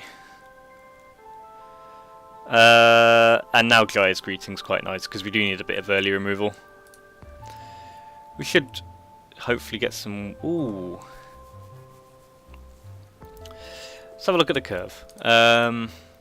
So this is between Gaia and Corrosion Crisis. So Corrosion Crisis really goes well with what our deck's trying to do. It goes really well with like all of our creatures. I found Gaia to be pretty good, and it's also particularly good in this deck because we've got a lot of red. The red source dealing extra damage is actually really quite relevant for Tibalt as well. I do like the spider, but I think this is just more important to the strategy, I think. It's also we do already have a bit of reach with the Turret Ogre, and I think there's one that might wheel. But this is basically what the deck is designed to do, is get aggressive and get too big to block. So I think it's that.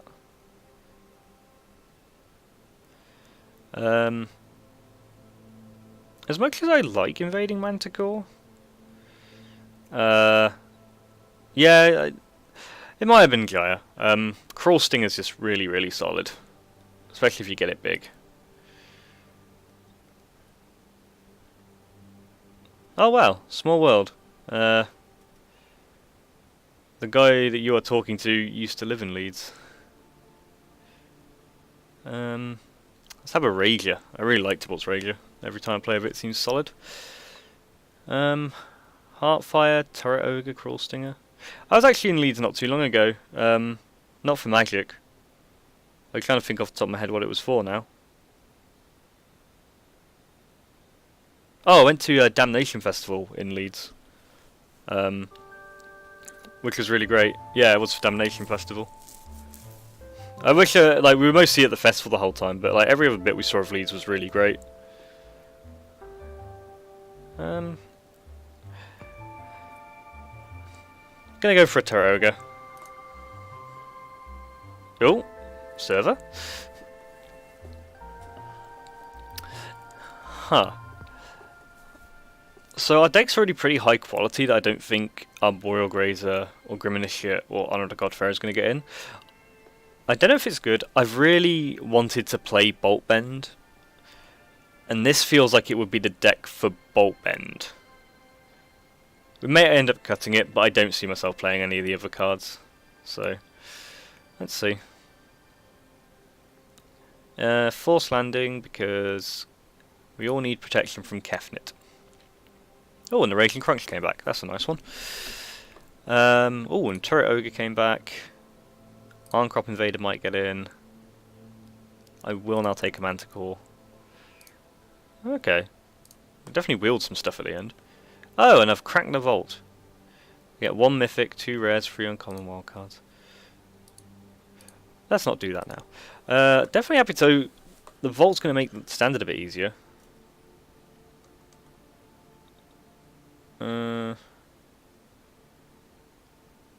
Oh yeah, we ended up having to just get everything off Gloucester to the hotel because the festival went on quite a while. And on the way up, we just arrived so late. Yeah, not playing Stoneblades.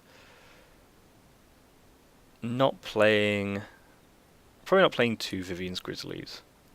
Probably not playing the Assault Team.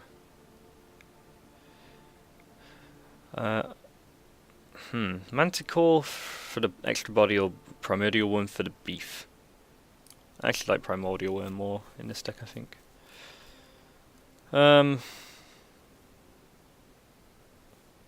We did say we were going to Leeds, I think. We can cut Arncrop Invader. 18 creatures, 9 non-creature spells.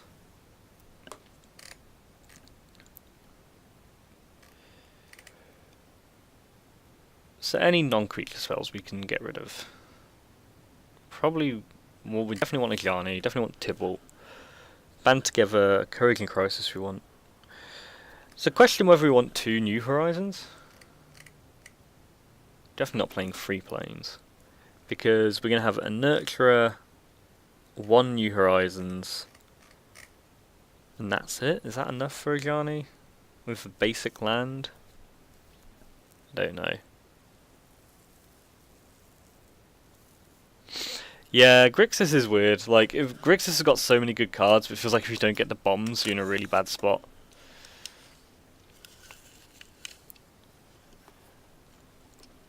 I mean, next time we could take Matt, though. He can sleep on the floor. Okay, let's...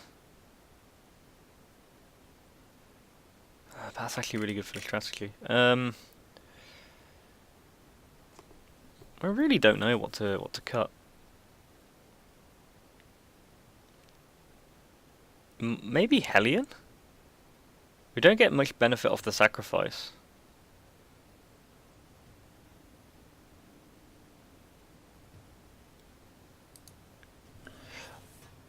I actually have no idea what my music is auto-played into, because this definitely isn't Oxenfree anymore.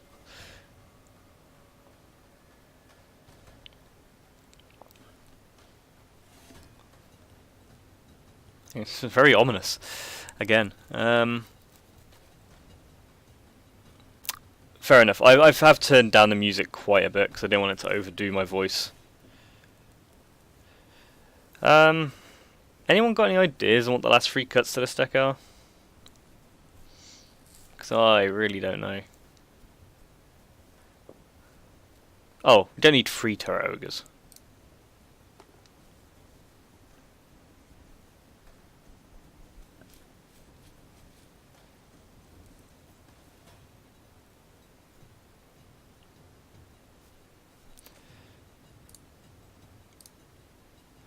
Still kind of want to cut 1 New Horizons. Like, I don't know if I want to have 9 non-creature spells.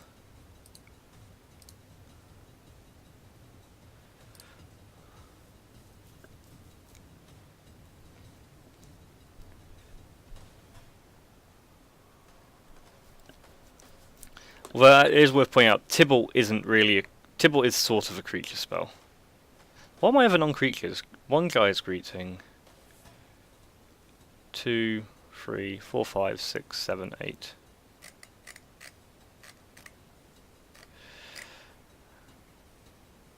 I'm also just gonna cut a planes. Need the mana for red early.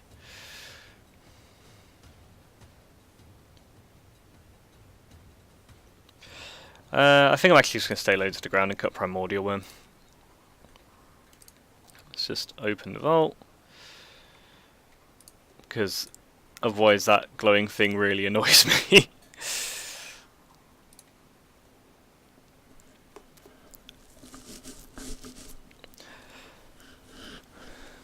Let's see if I can continue my learning to play aggressive decks through this format.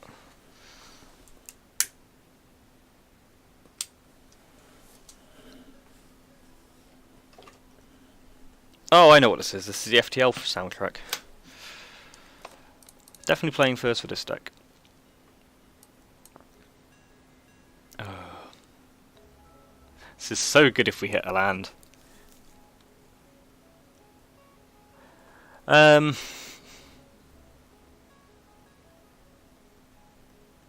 Essentially got 2 turns to hit a land.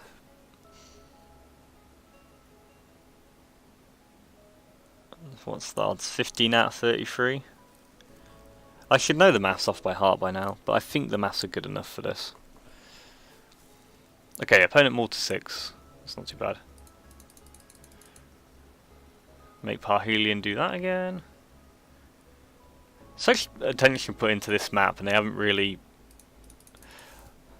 Like, it's definitely nice from the Hearthstone stuff, but I wish I had a bit more interaction. Ah, Druiland, perfect. I'm going to see if the thing remains true. I've had this in a few decks now. This is the first one where it really actually benefits, because we can put counts on it. But, like, literally I don't think I've ever attacked with this, because people just go out of their way to kill it. And that streak is broken. So I think lead out of the crunch.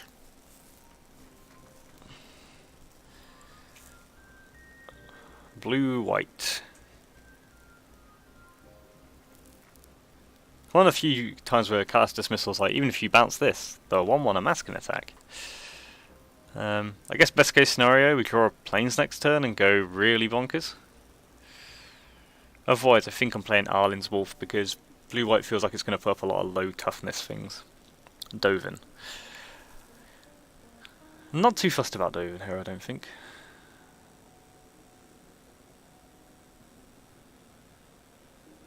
I think I'm still attacking Dovin because it's a real pain. And also, like, if we ignore it, it's not like we're doing a massive amount of damage in the meantime. But hopefully the Arlen's Wolf will add enough evasion to make that work. Drawing band together there is particularly annoying because the Dovin tax really does matter. Yeah, I'm hoping if we get out aggressive early, that's not going to put us in a nice position. If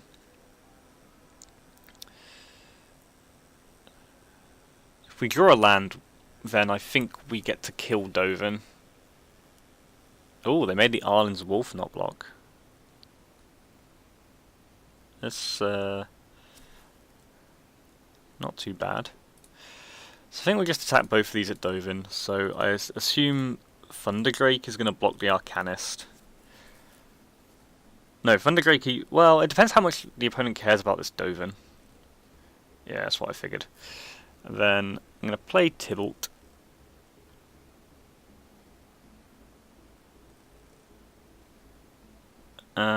Maybe I should not have played Tibalt. So if I minus Tibalt, the opponent needs 2 spells to turn this on.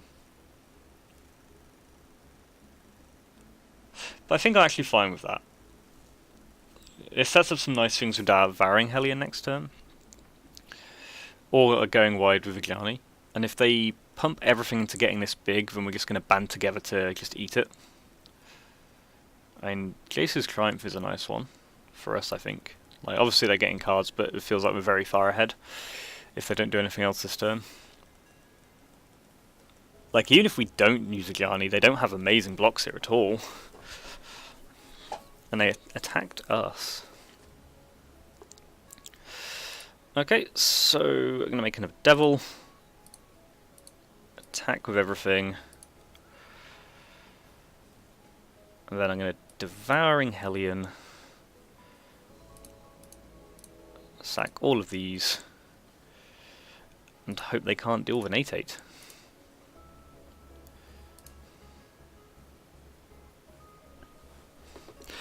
It's one of the reasons I really like Tibalt, is that it's solid card on its own, and then it's more in the red-black decks than the red-green decks. Like, so many little synergies with sacking, like, Spark Creeper, just at common's really good with it. Narset. Okay, I think we're probably fine then. Like, obviously we haven't seen too much of the opponent's deck, but this feels like the kind of... Like, the reason to try and force aggro decks in this format is to prey on decks like this that are playing, like, Dovin and Jace's Triumph and Narset, where Narset does nothing against our deck. Forced Landing. Okay, so the opponent is Bant. That might explain a few things. And I think we just do this and we've got lethal.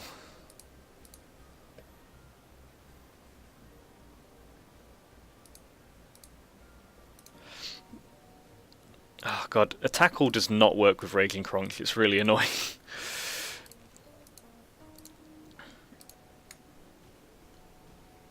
Like, I don't think best of 1 drafts for the format are up yet. But it feels like aggressive decks are going to be really well positioned in best of 1 if people are trying to do this kind of thing. Let's see, slow deck. 3 colours. Think honestly fine with this as is for now.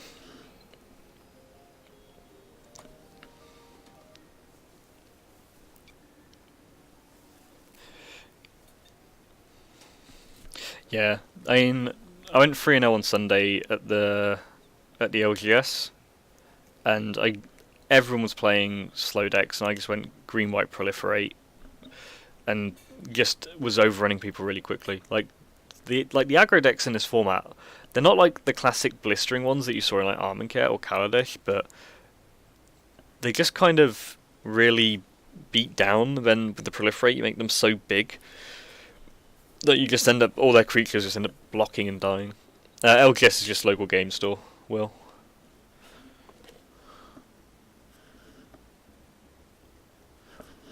Okay, there was a 10-person draft, which I was able to take down. It was actually a really weird draft, because it was a 10-person draft to start off with.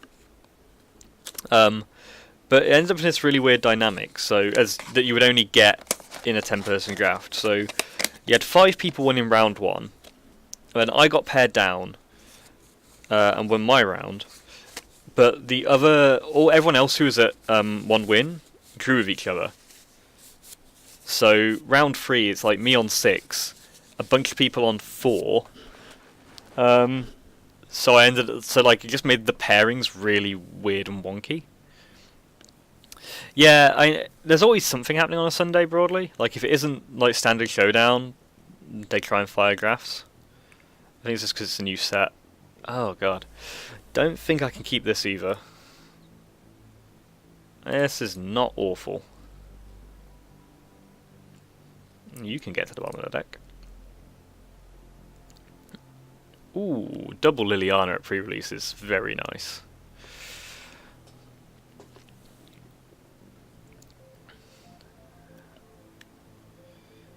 Arboreal Glazer. It's the Sloth. Okay, so they played that and then didn't put a land into play, which is pretty good for us. So...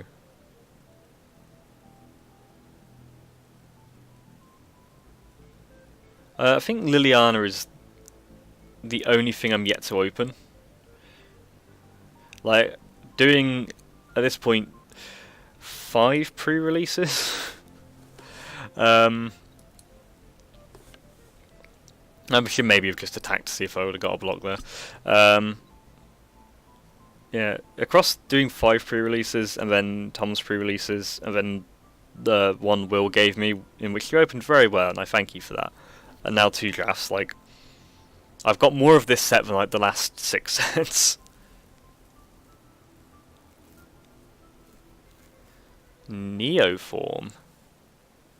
CMC equal to... So this gets a 2-drop? I don't know what my opponent's deck is doing, but it feels very clunky. Clunky? Clunky.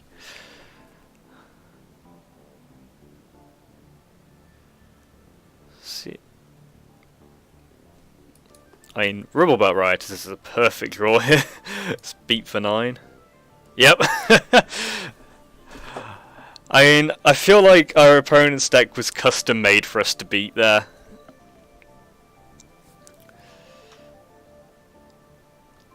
I've got to that point already.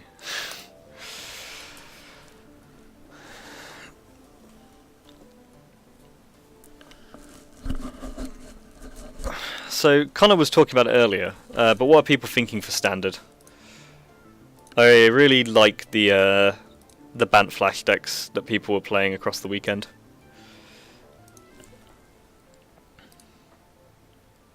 I will keep this.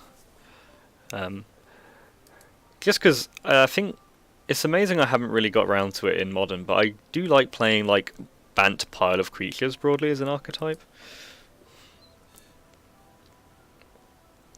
And Bant Flash does seem very much my speed. Blue-black. Lazotep Reaver.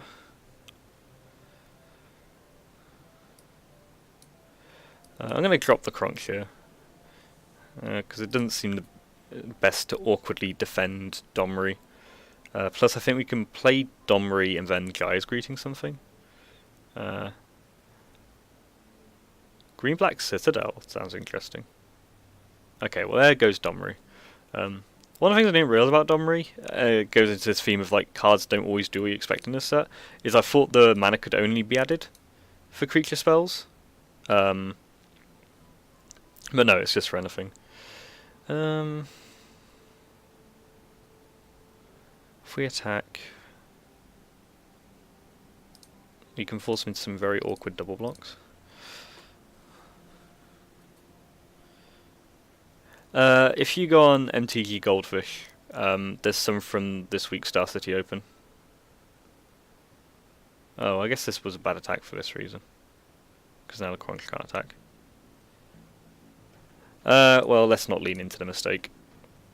Let's save ourselves from our own problems. That seems fine. Yeah, should not have made that attack, I guess, but here we are. But yeah, I think there's also a deck that wasn't at the Star City Open, and it was at the US Mythic Championship qualifiers. That is, it's called Fibblefip and Friends, and it's basically let's get rid of this forest. It's basically a deck in which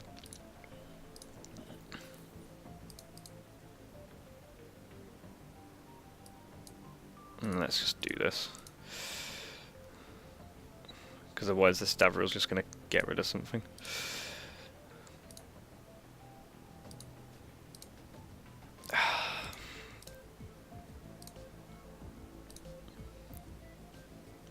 Yeah, Bant Flash for standard. I don't know which one we're talking about with Lumberyard Battlement. If I'm completely honest.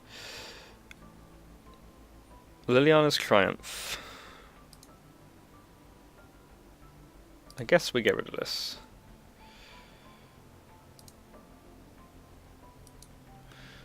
Yeah, the Fibblefip and Friends one is... It's basically all Planeswalkers and Fibblefip, just acting as a Elvish Visionary. And apparently it's Zach Elsick who played it. And he's basically saying it's basically just a prison deck in Standard. Zach Elsick's the guy who like popularized Lantern Control and stuff.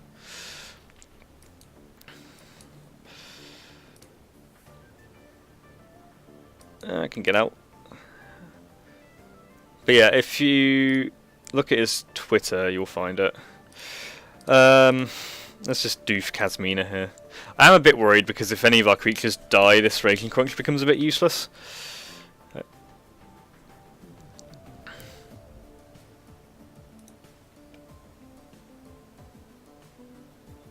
Yeah, that's the list people are thinking of, I think.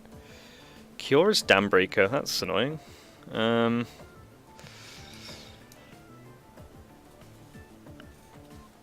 that 5/6 is definitely going to get in the way. Let me see if I can find the Fibblefip and Friends list.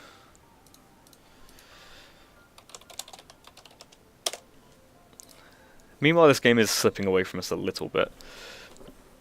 If we can find some more proliferate action or a way to get this Dambreaker out of the way, it's not awful, but otherwise it feels like we might lose it to the kind of grinding card advantage. Centaur Nurturer kind of adds. And I'm just going to post this list in.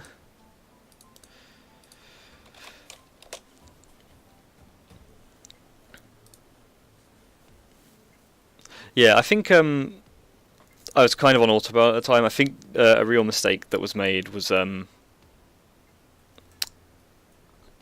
band togethering to try and kill the Davriel.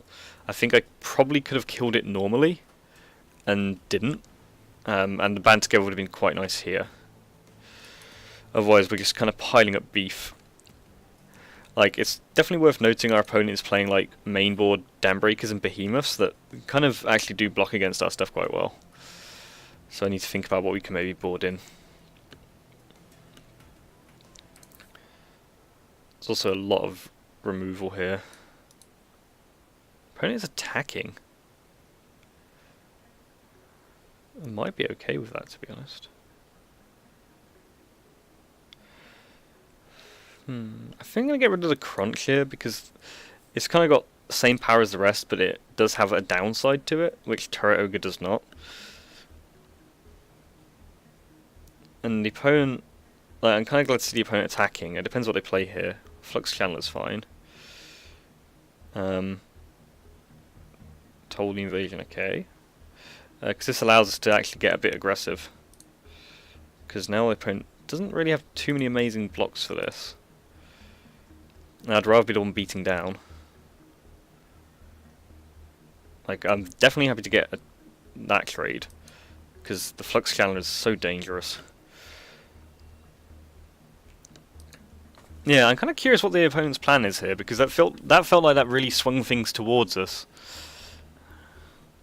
Like, they're going for 5, but we have now put them in a really precarious position. And they're going for the attack again. Because the other thing I'd be worried about if I was the opponent in a deck like this is if I played Angrath.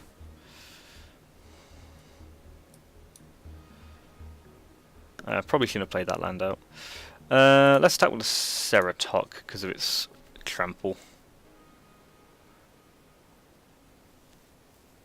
Totally lost. Actually, that's also quite good for us. Because the Ceratok's going to give everything trample. It's going to give this a counter. Yeah, now they can't attack. Well, the way this could work out is if they've got no escape now. And if they do, then so be it. But otherwise, I think that just pretty much worked out as fine for us. So, take them where I can get them. Ooh, Spark Reaper's a bit tricky. Opponent's Hellbent.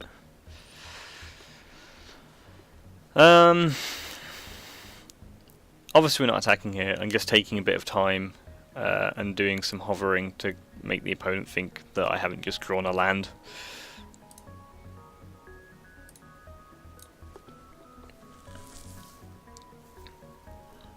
It's now gotten to that point in Arena where it's like, how can you mess with people? And often if I just draw a land and whatnot, I do begin to just start hovering over random shit. Dovin.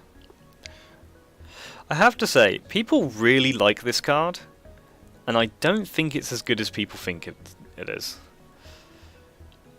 Because in this situation, like, yes, it stops one of my things attacking, but at this point now it just means that Cura's Dambreaker attacks in a pointless manner. Robobat Riot is a nice one.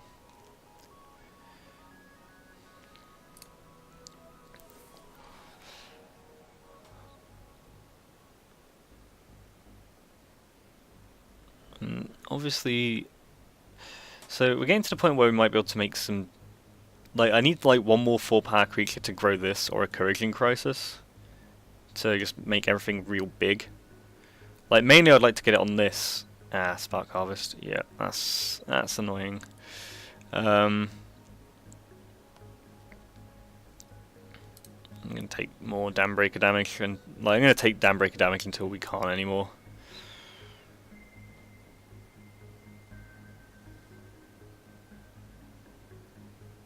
Ooh, Dreadhorde Arcanist. That's not bad, actually. Because now if we can find anything that boosts the power of this, suddenly we have a lot of really strong blowout potential. Because if we draw a Courageing Crisis, we make it 3 power, and we can band together for 3.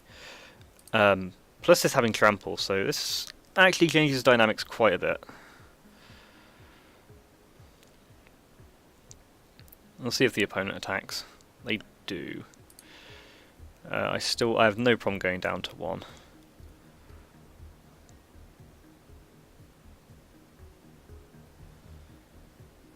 Because we can start blocking next turn. Oh, speaking of Courageing Crisis, okay. Well, this definitely goes on the Arcanist anyway.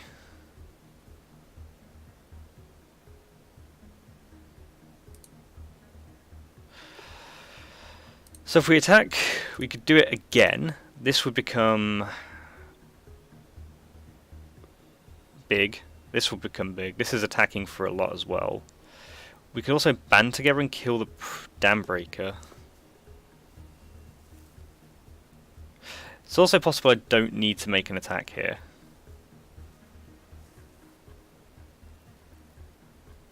But then I die to any removal spell.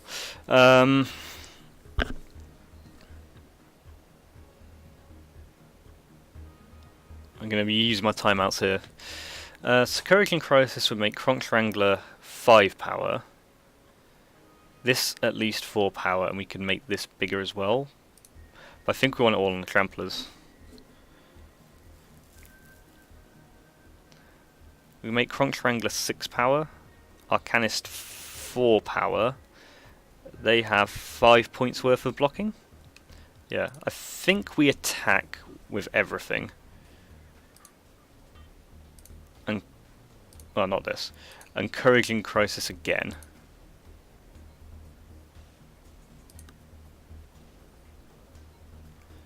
If someone else has figured out a better line, then I'm sorry that it's taken so long.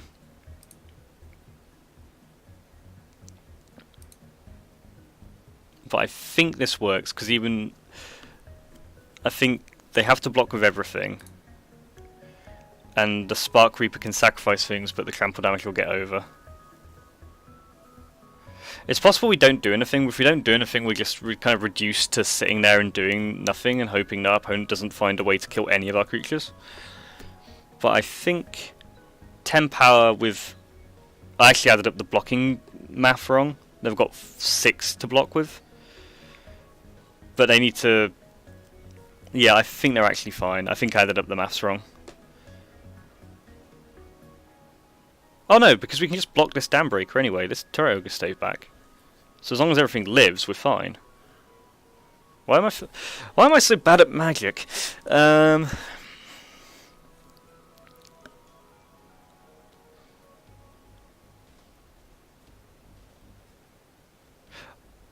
Okay, yeah, so they gain a life there. I really hope they sack the wizard and forget how trample works. Oh! Now that... Yeah, they forgot how trample works. We might have been fine anyway. But yes, if you sacrifice something blocking a trampler, you take all that damage. Okay, so... What we saw there was some pretty beefy stuff from them.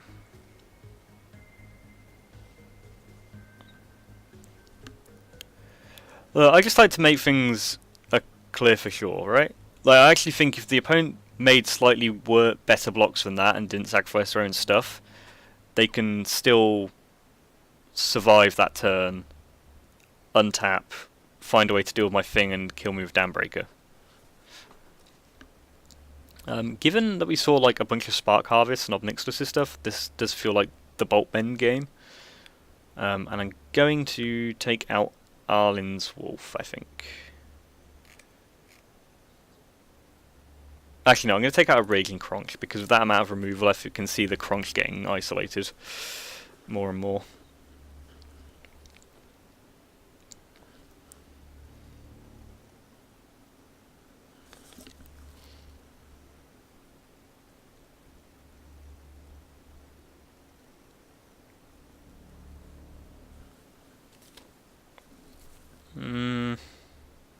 I'm fine keeping this on the draw.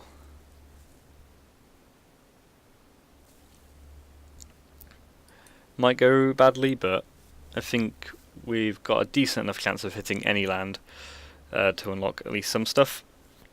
And decent chance of hitting green as well. I suspect this card's going to become more relevant in this matchup than you might think. I've played red green a fair bit on Arena, and you definitely get hosed by this quite a bit.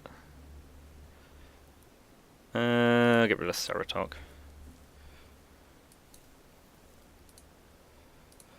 Let's see if we can convince our opponent to... Nah, they were not going to take that. Worth trying.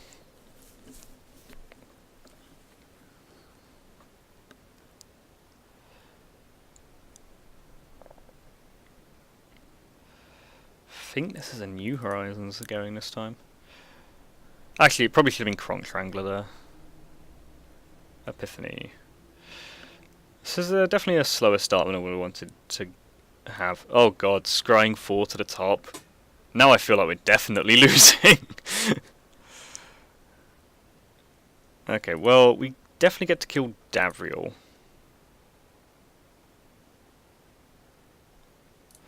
Although, what I'm going to do, I'm going to attack one at them and... no, attack this at the Davriel on this. If they choose to leave the Davriel alive just to get one last discard out of it, that's fine, because the Kronk Strangler's at its lowest here, and we get in a bit more damage.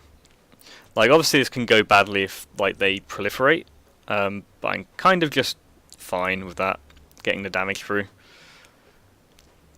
Like, if we get green, we're playing Domri or Hurricane Crisis. Don't know if we can play off this Arcanist yet. Okay, there we go.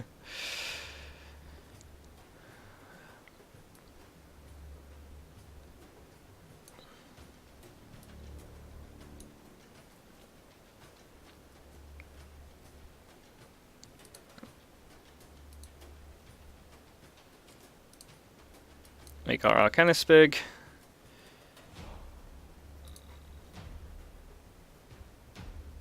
So we could attack here. Or we could not. I'm actually fine with attacking here, I think. Or am I? Am I fine with attacking here? Oh yeah, I should have played Domri first. Whoops. Oh no, I needed to play Domri second to have the mana? Yeah, wait, did I play Domri first anyway? I have no idea.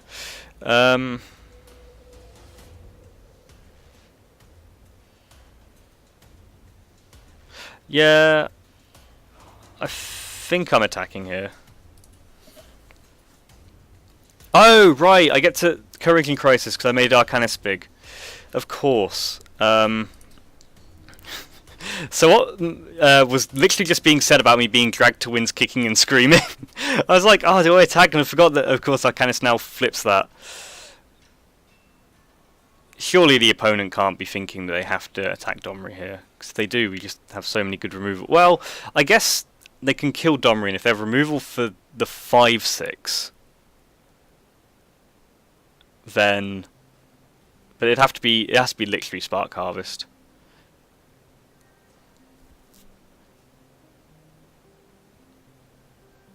Yeah. Okay. So, not amazing, but we've got our opponent down to 4, so...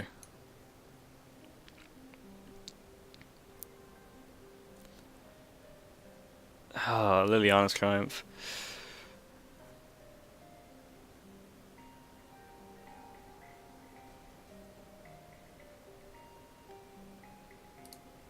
I don't... I mean... It's tricky. We got off to a slow start, and our opponent, Tamiyo's Epiphanied and kept 4 on top. I don't think we've got anything that's just deal 4. No, we don't.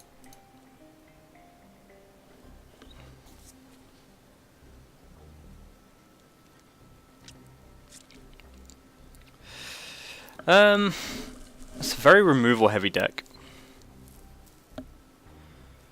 I don't know if there's anything that different I could be doing with this list at the moment.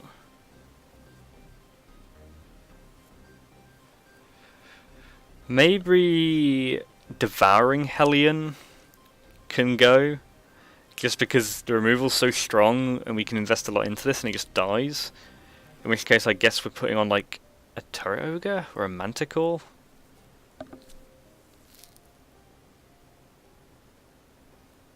I think it's fine. Definitely feeling like this is definitely the Bolt game. I also think the one that keeps getting me is Liliana's Triumph, because normally I'm not playing around it. But, you know, I think we did the right thing there. Ooh. So we can play the Rager, we can play the Guy's Greeting, get the Scry, and if we hit a land at any point, we're in decent shape. Dunno, is this a better is there a... I know there are mults to 6 that are better than this. But I'm going to keep it. It's a weird like philosophy I have. I'm a very aggressive mulliganer in Constructed, but I'm not in Limited. Like, I just feel like losing the card is so much worse than Limited.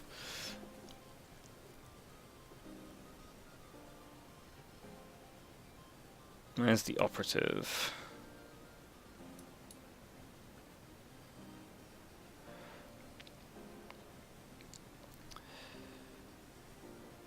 Yeah, but you have to remember the decks I keep one land hands in have Aether Vial, so it's fine. I could Gaia's Greeting this out the way. I could play the Hellion and make it a 4/4. I'm much more hesitant about that when Liliana's Triumph is there. Couraging Crisis.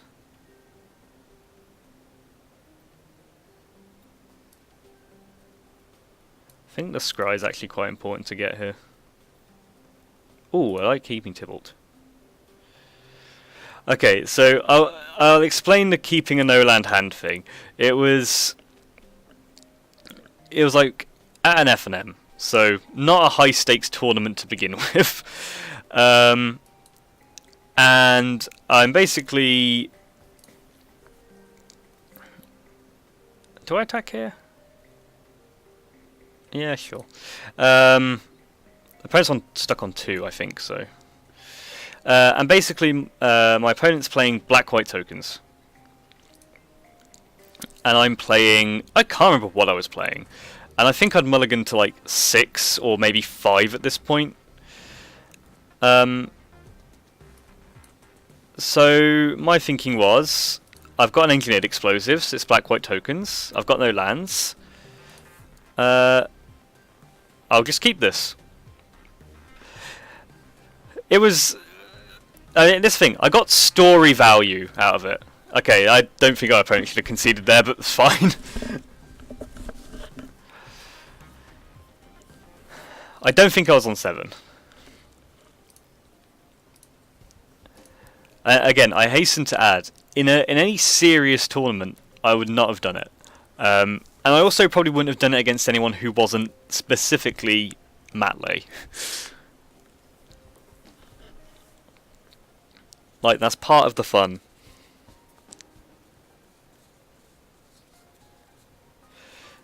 It's like, part of my thinking at the time, I can't remember, it was a while ago, part of my thinking was probably, if I do this and win, I get to hold that over you for so long that I beat you off a 0-lander. That's a mulligan. Oh yeah, I forgot we were playing planes. This isn't amazing, but as far as 6s go, I don't like going to 5. Like, this at least has the ability to play all of our cards. Welcome back, Connor.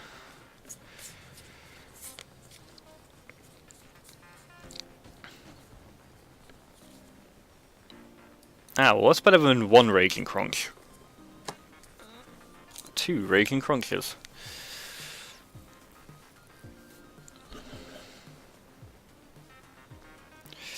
Okay, the opponent's deck is looking pretty aggressive. But if that's the case, if we can weather the storm, we should be favoured in the long game due to our sheer amount of beef. But yeah, I'm definitely a loose keeper in Constructed. Sometimes, particularly with Merfolk. Like, I think this is where my reputation for this comes from, is specifically playing Merfolk and keeping a lot of hands that kind of relied very heavily on my Aether Vial not getting messed around with. And the opponent not attacking there is quite nice. So I think we are New Horizons-ing this land, and then we can play the Tybalt's Rager off it.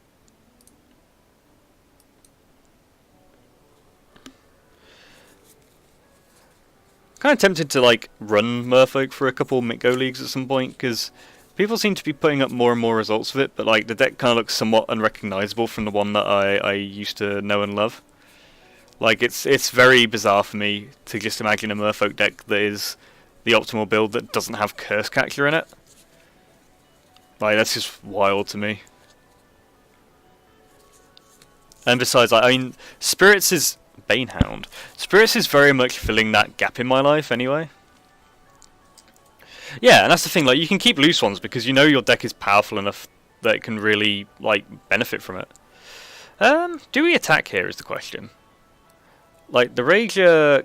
We can pump the Rager twice for some nice blocks. But I guess we would also... You'd also play this. Yeah, I like putting the pressure on. Like, if the opponents need to, like, do many blocks. Yeah, I mean... The auto tap is definitely me being lazy and giving into convenience. I'm yet to have it screw me over and limited too much.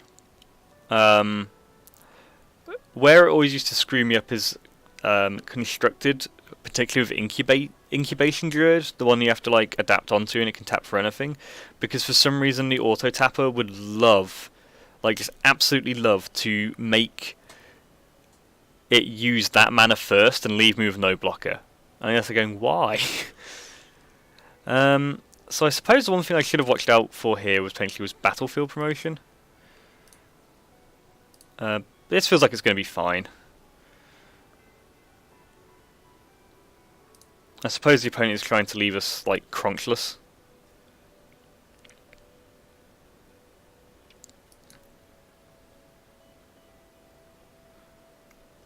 And this is like one of the things I'm learning with Raging Crunch is that your opponent can really just make it like not being able to attack is annoying. Like, I'm definitely glad they haven't put the can't attack or block rider on it because I always felt those cards were just kind of miserable. Okay, so we are left with no crunch attacks for now. But definitely getting some beef down.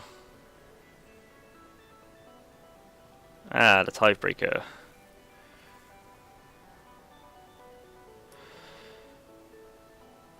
I mean, Domri was definitely a nice draw there.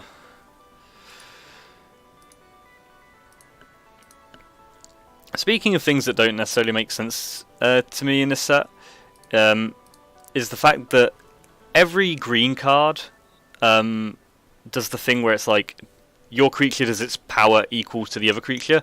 Domri is the only thing that is actually just, no, they fight.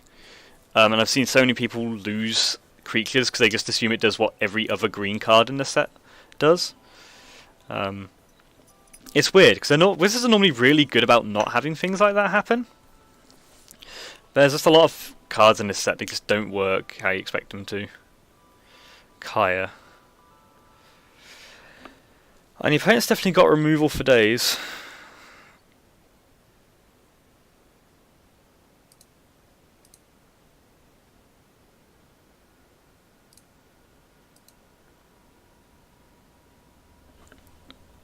So I guess Kaya's now going to kill this Crawl Stinger.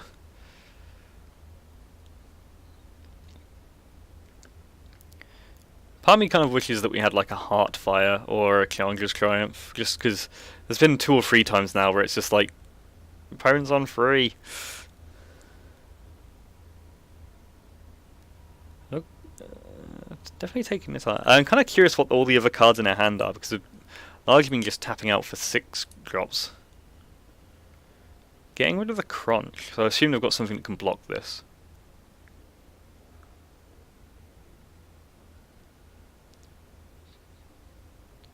Bulwark Giant. I mean, that was a nice one.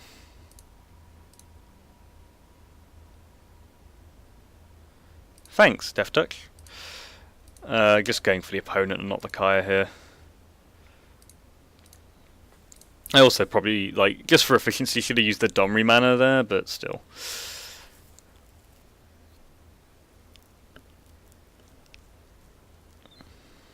More land for the opponent.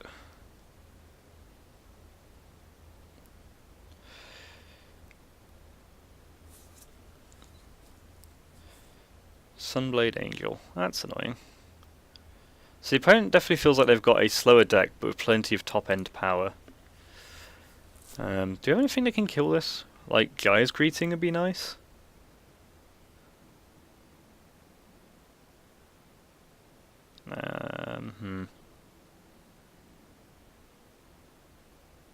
Yeah, I can fight it to dodge Death Strike. Death Strike? First Strike. But then I've got no creature either. But it kind of feels like that might be right. Yeah, like we'll still be ahead because we've got the Domri.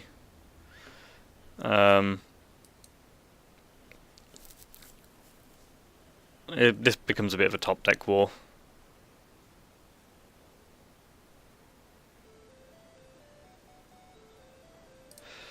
Well, boo. Yeah, if we would have waited there, we would have then been able to proliferate this and it would have been big. We may be a bit hasty.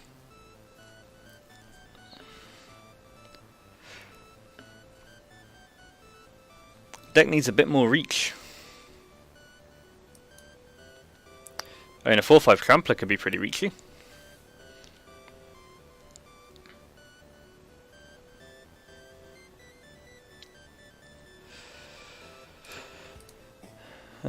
Let's see if it survives. Like, you have to imagine a deck like this has got to be running at least one Ob Nixilis' Cruelty.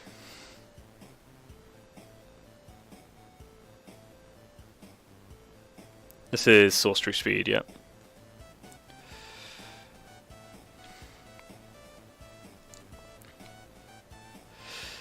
Do you go for this? Do you just make this big and tramply now?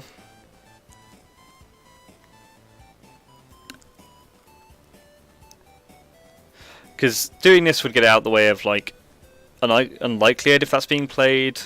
It gets out, doesn't get out of the way of Divine Arrow plus. But I guess it doesn't force through that much more damage. I mean, the main thing I'm worried about is like a sacrifice card, but we can't really do anything about that.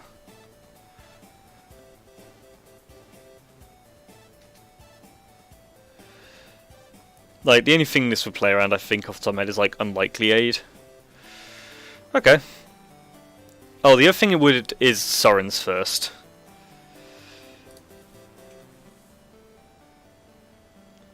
Yeah, so realised that one too late.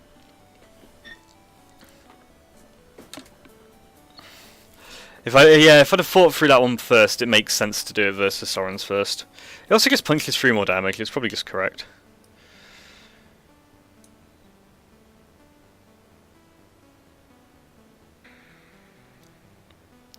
Here I am just gonna do this now because it can block. If they've got removal, they've got removal.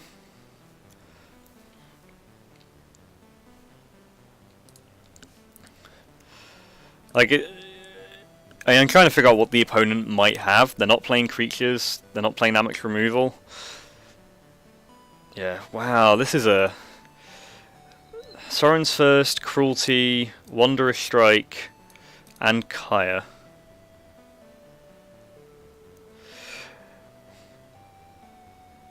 It's a tricky one, because you can only play around removal for so long. Like, the upside is the removal is very strong, but it feels like the rest of the deck is pretty weak. Like, the Sunblade Angel's annoying, but I'm not too worried about Banehounds. Oh, nice. Splendor Revival. Well, now I kind of went there from, like, we've got plenty of time to grow out of this, to we really don't now. Rising Populace. 4, 6, 7... Yeah, we're just dead. Okay, so that's... removal heavy deck. So Bolt Bend comes in again. This makes me want to take the Crunches out, because I just feel they'll end up isolated again. I think what I want to bring in is, in the face of that, the Vivian's Grizzly. I might also want a Force Landing.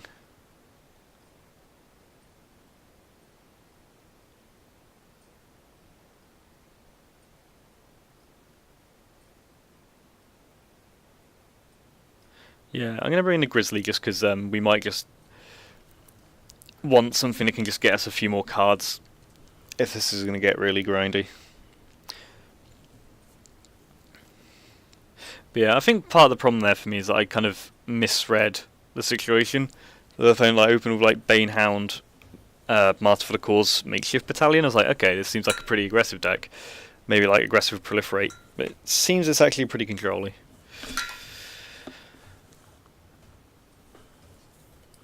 It just means we are just going to have to pick our spots.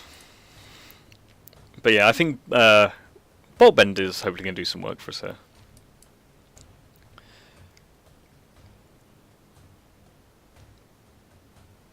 There's the Banehound.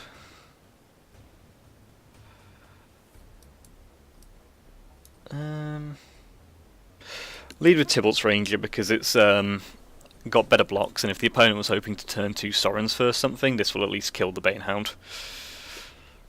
There we go. And now we can Kronk. Still fine with attacking here. We'll take 1 if we have to. I guess there's actually no point in that if we're just going to lose the 1 in lifelink.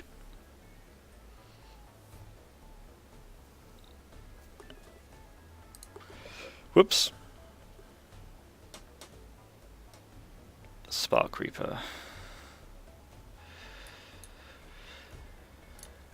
Sit back and wait for now.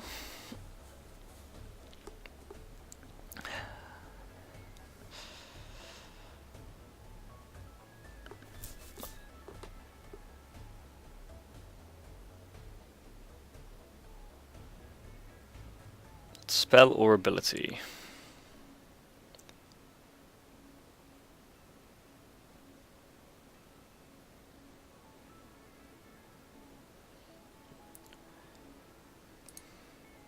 Kind of tempting. I mean, I'm going to take this block and see what our opponent's thinking of doing.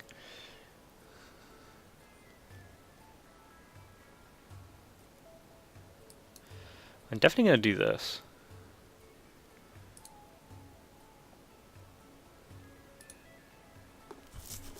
Make our Kronk our first strike, make it get some power.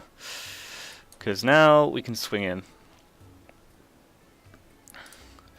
That was quite a nice turn for us.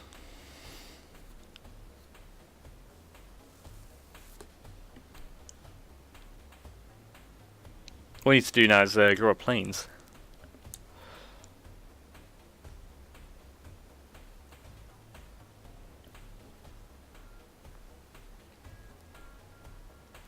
Yeah, like Bolt Bend, like when it works, oh, it's such a blowout. Well, that wasn't even just like remove your thing, it was remove your thing and pump my Kronk Wrangler. Feels like the opponent, from the way they're highlighting everything, is lining up a Spark Harvest of some orientation here.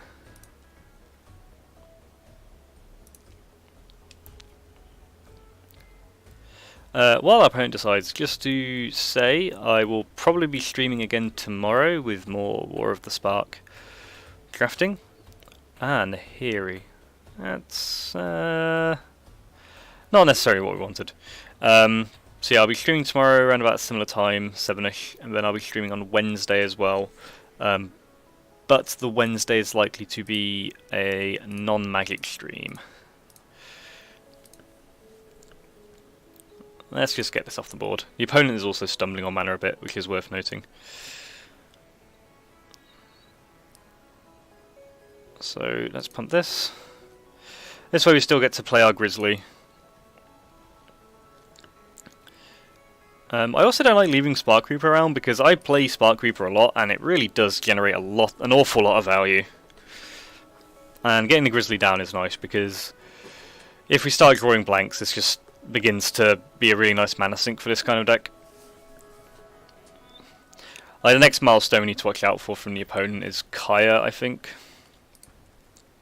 The stunts in the Wanderer Strike or the Sorens first or anything like that, so less than great, but more Banehound.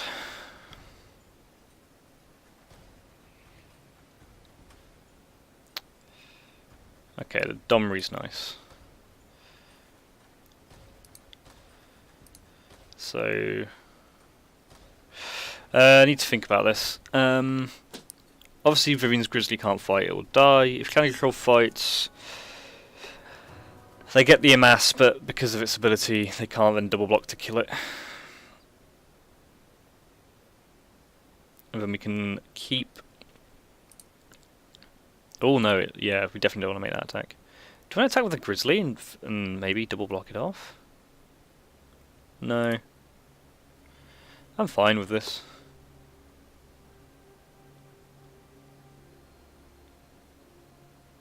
Fine with holding back. Bulwark Giant.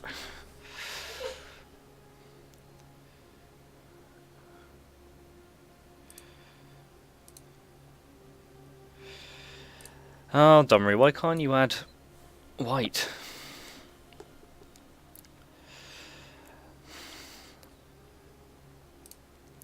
We are kind of holding steady at the moment.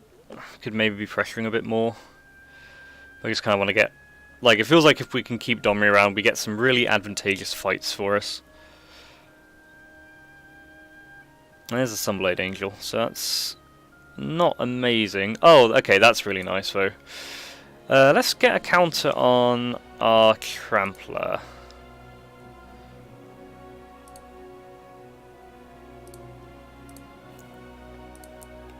You fight this.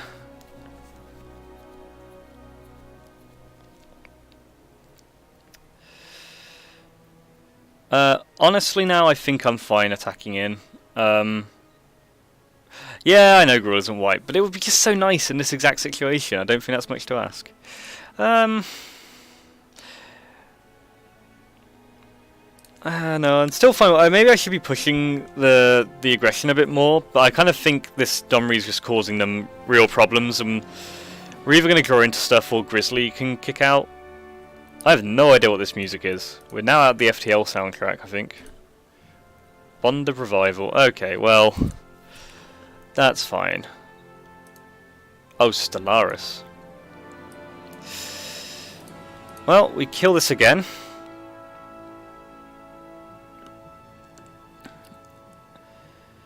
And is there 2, 3, 6? So they can't actually kill the Ceratok.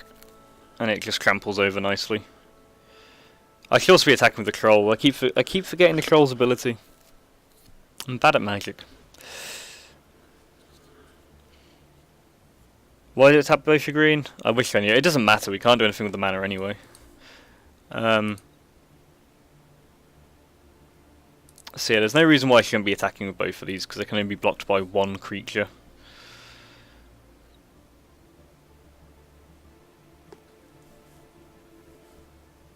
Yes, I know. That's why I've started attacking now. Jeez, Matley. Yeah, I know, that's what I mean. I kept forgetting the ability. I'll hold my mana up for the Grizzly. Opponent seems to be flooding out a bit, which is nice for us.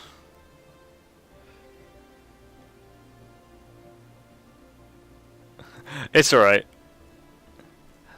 It wouldn't be the first time Matley has yelled at me. He tells it better than I do, but he's got a very fun story about me and Splinter Twin, where he wishes he could have shouted at me louder. Centaur Nurture is nice because it's going to unlock the Sigani next turn, and that should hopefully be enough to put the game to bed.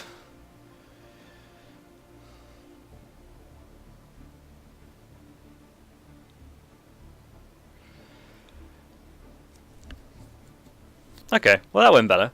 And I feel fine running it back.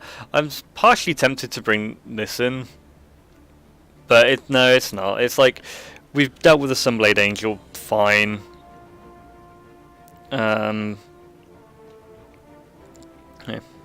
Incidentally, while our opponent does the sideboarding, what kind of non-magic games are good to stream? Non-magic games, that is. I mean, thinking maybe Slay the Spire, because it's magic adjacent, and I haven't actually played it since it came out of early access. And I really like that game. I'm kind of excited to see what they added into it, because I know when they released it, like, people were raving about it, and I was already pretty impressed with it. It's like basically playing Magic, except you're on combo. Yeah, I remember you played it, Matlow. Because I think when we both played it, it was in early access, and I think they've like added more characters and more content now.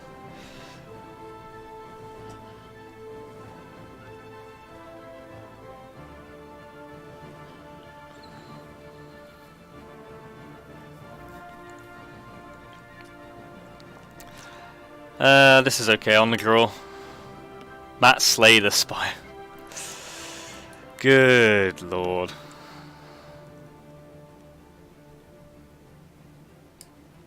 There's the Martyr.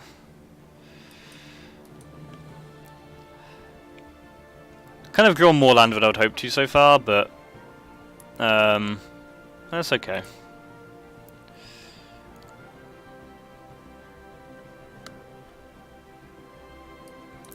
I feel like our opponent has missed a land drop there. And this is the only thing we can do, so... Get to play the Turret Ogre next turn.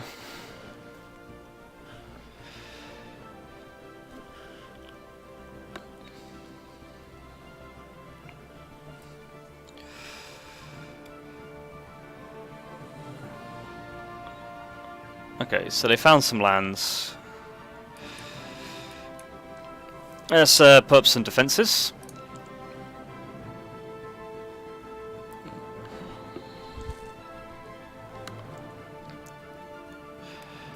So we got options next turn. We can Rubble Belt Rioters, we can band together.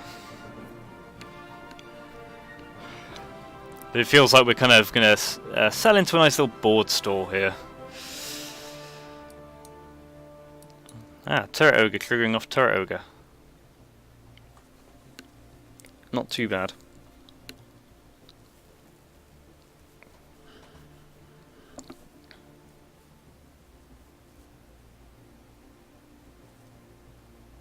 See, I don't mind being in a standoff so much, but I do worry that our opponent's sheer quantity of removal will really catch up to us. That doesn't make me feel much better about the situation. Okay, I'm glad to have drawn Bolt Bend though. That's nice.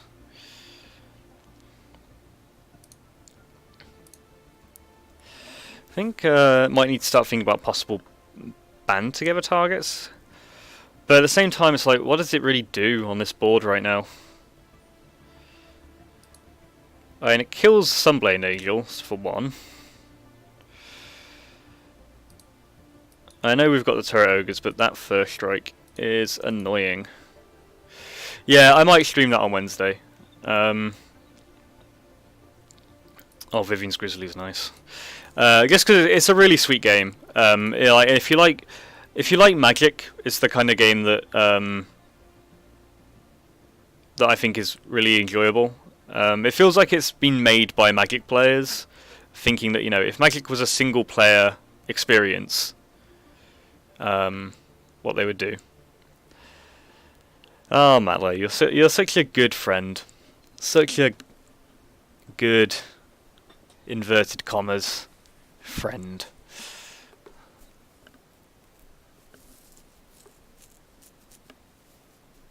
Looks like the opponent's lining up some amount of blocks.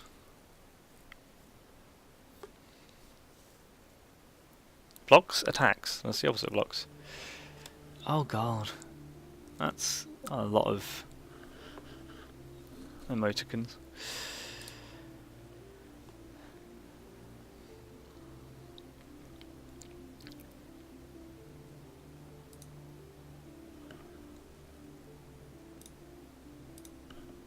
Attacking with Rising Populace, Herald of the Dread Horde.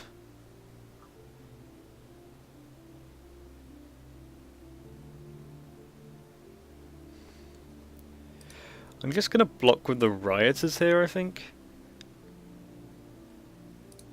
No. Okay, I see. Sparks. This is setting up Spark Reaper nonsense.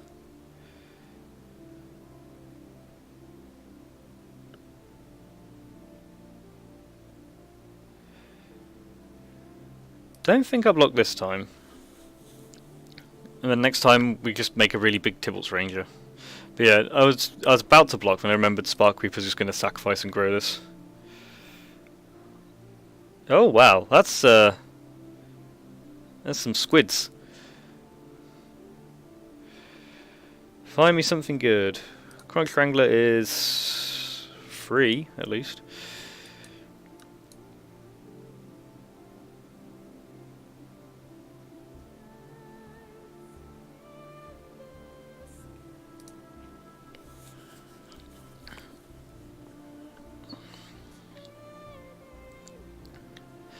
Yeah, this is why I like Spark Reaper, is just on this board, it's really annoying. And can really turn the card advantage around.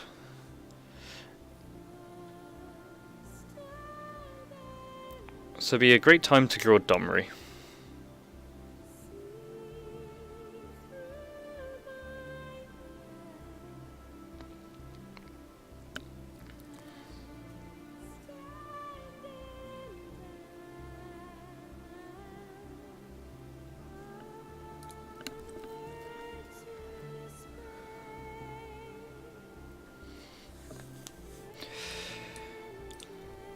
I honestly don't mind losing the Crunch Wrangler. So let's see what happens here.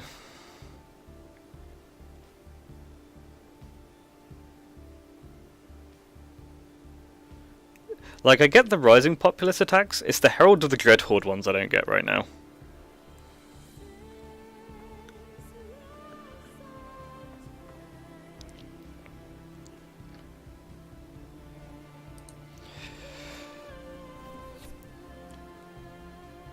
It's actually interesting that, like, if they go to Spark Reaper route, we can punt this again and see how many things they're just willing to sink into this Rising Populace. Although I really wish that, to the point about Auto Tapper and Tap My Other Mountain.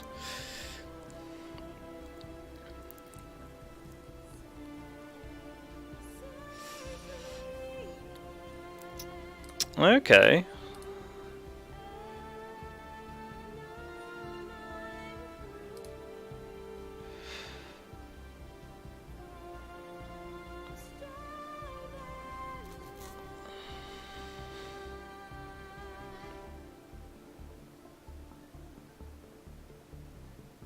What else does the opponent have lined up here?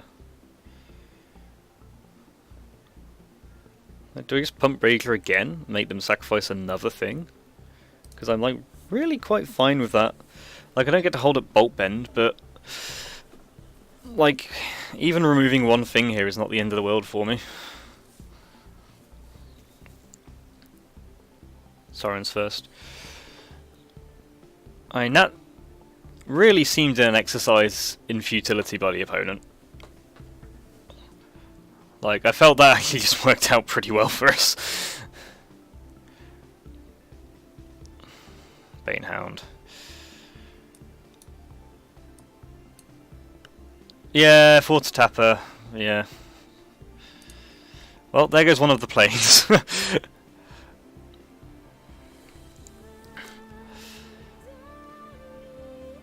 Like, this Rising Populace is going to become a problem.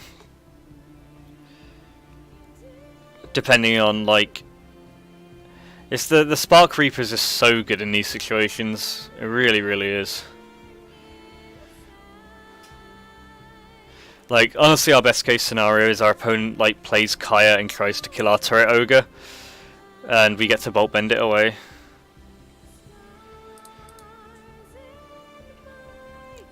But yeah, it's just...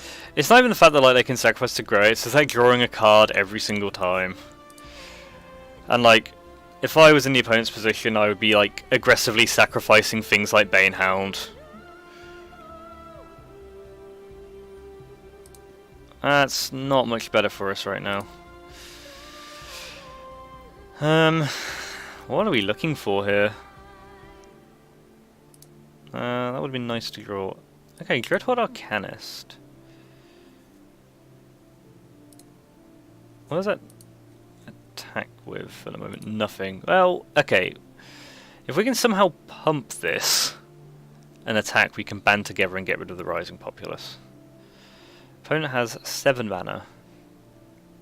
So they can sacrifice this twice. This makes an 8/8. I might just have to go unblockable with it at some point, but I really need my opponent to... I don't know if my opponent has seen Bolt Bend in one of the other games, because at the moment I really need them to play into Bolt Bend. I suppose the thing for my opponent is that they actually don't need to. I think I need to double block this to get it off the board. I'm just going to take 6 here. And the other reason for this is hopefully this will elicit like a battlefield promotion on it or something, or like some sort of like kill one of your blockers to make this a blowout, and then I can get the Rising Populace. Like if it's, I mean, maybe I should be playing around like Obnixilus's Cruelty and blocking this Arcanist on the Populace or something. Looks like it's just going to happen though.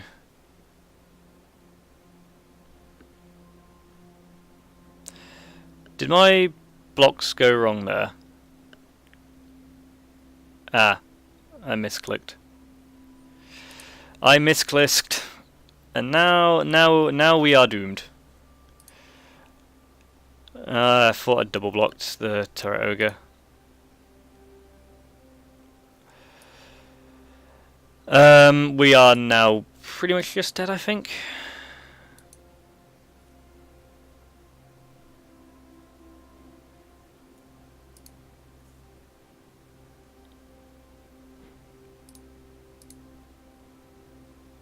I actually think I need to Vivian's Grizzly now to try and find another blocker.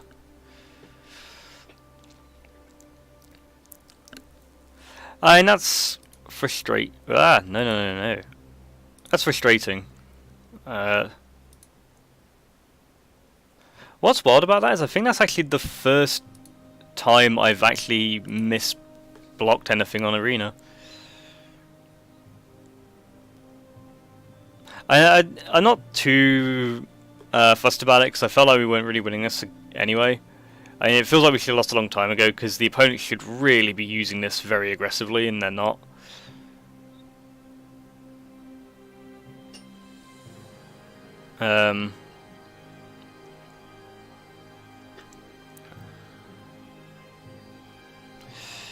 Attack with everything.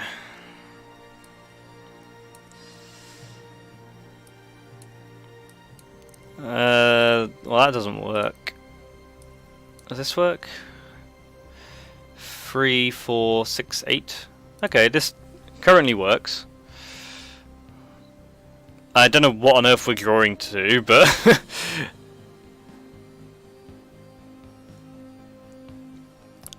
like normally I'd concede, but I think we are still in the rare hope that our opponent could blow themselves out around this bolt bend somehow. But the way they've been playing, unless they've just got air in hand, makes me think that they know that I've got bolt bend. Yeah, I'm gonna stop after this anyway, Matley, because it's like 10 and I need to make food. Oh, that was just lethal anyway. Oh, the amass, yeah. Well, what can you do? But yeah, gonna wrap up there because I need to eat. But I will wrap up this draft tomorrow. So around about 7, half 7. So if you followed, great. I'll be uploading this to my YouTube channel, which I can't remember the name of. I think it's like youtube.com/thesonata. But yeah, thanks for coming along, everyone, and enjoy the rest of your evening as I find the end stream button really awkwardly. See ya.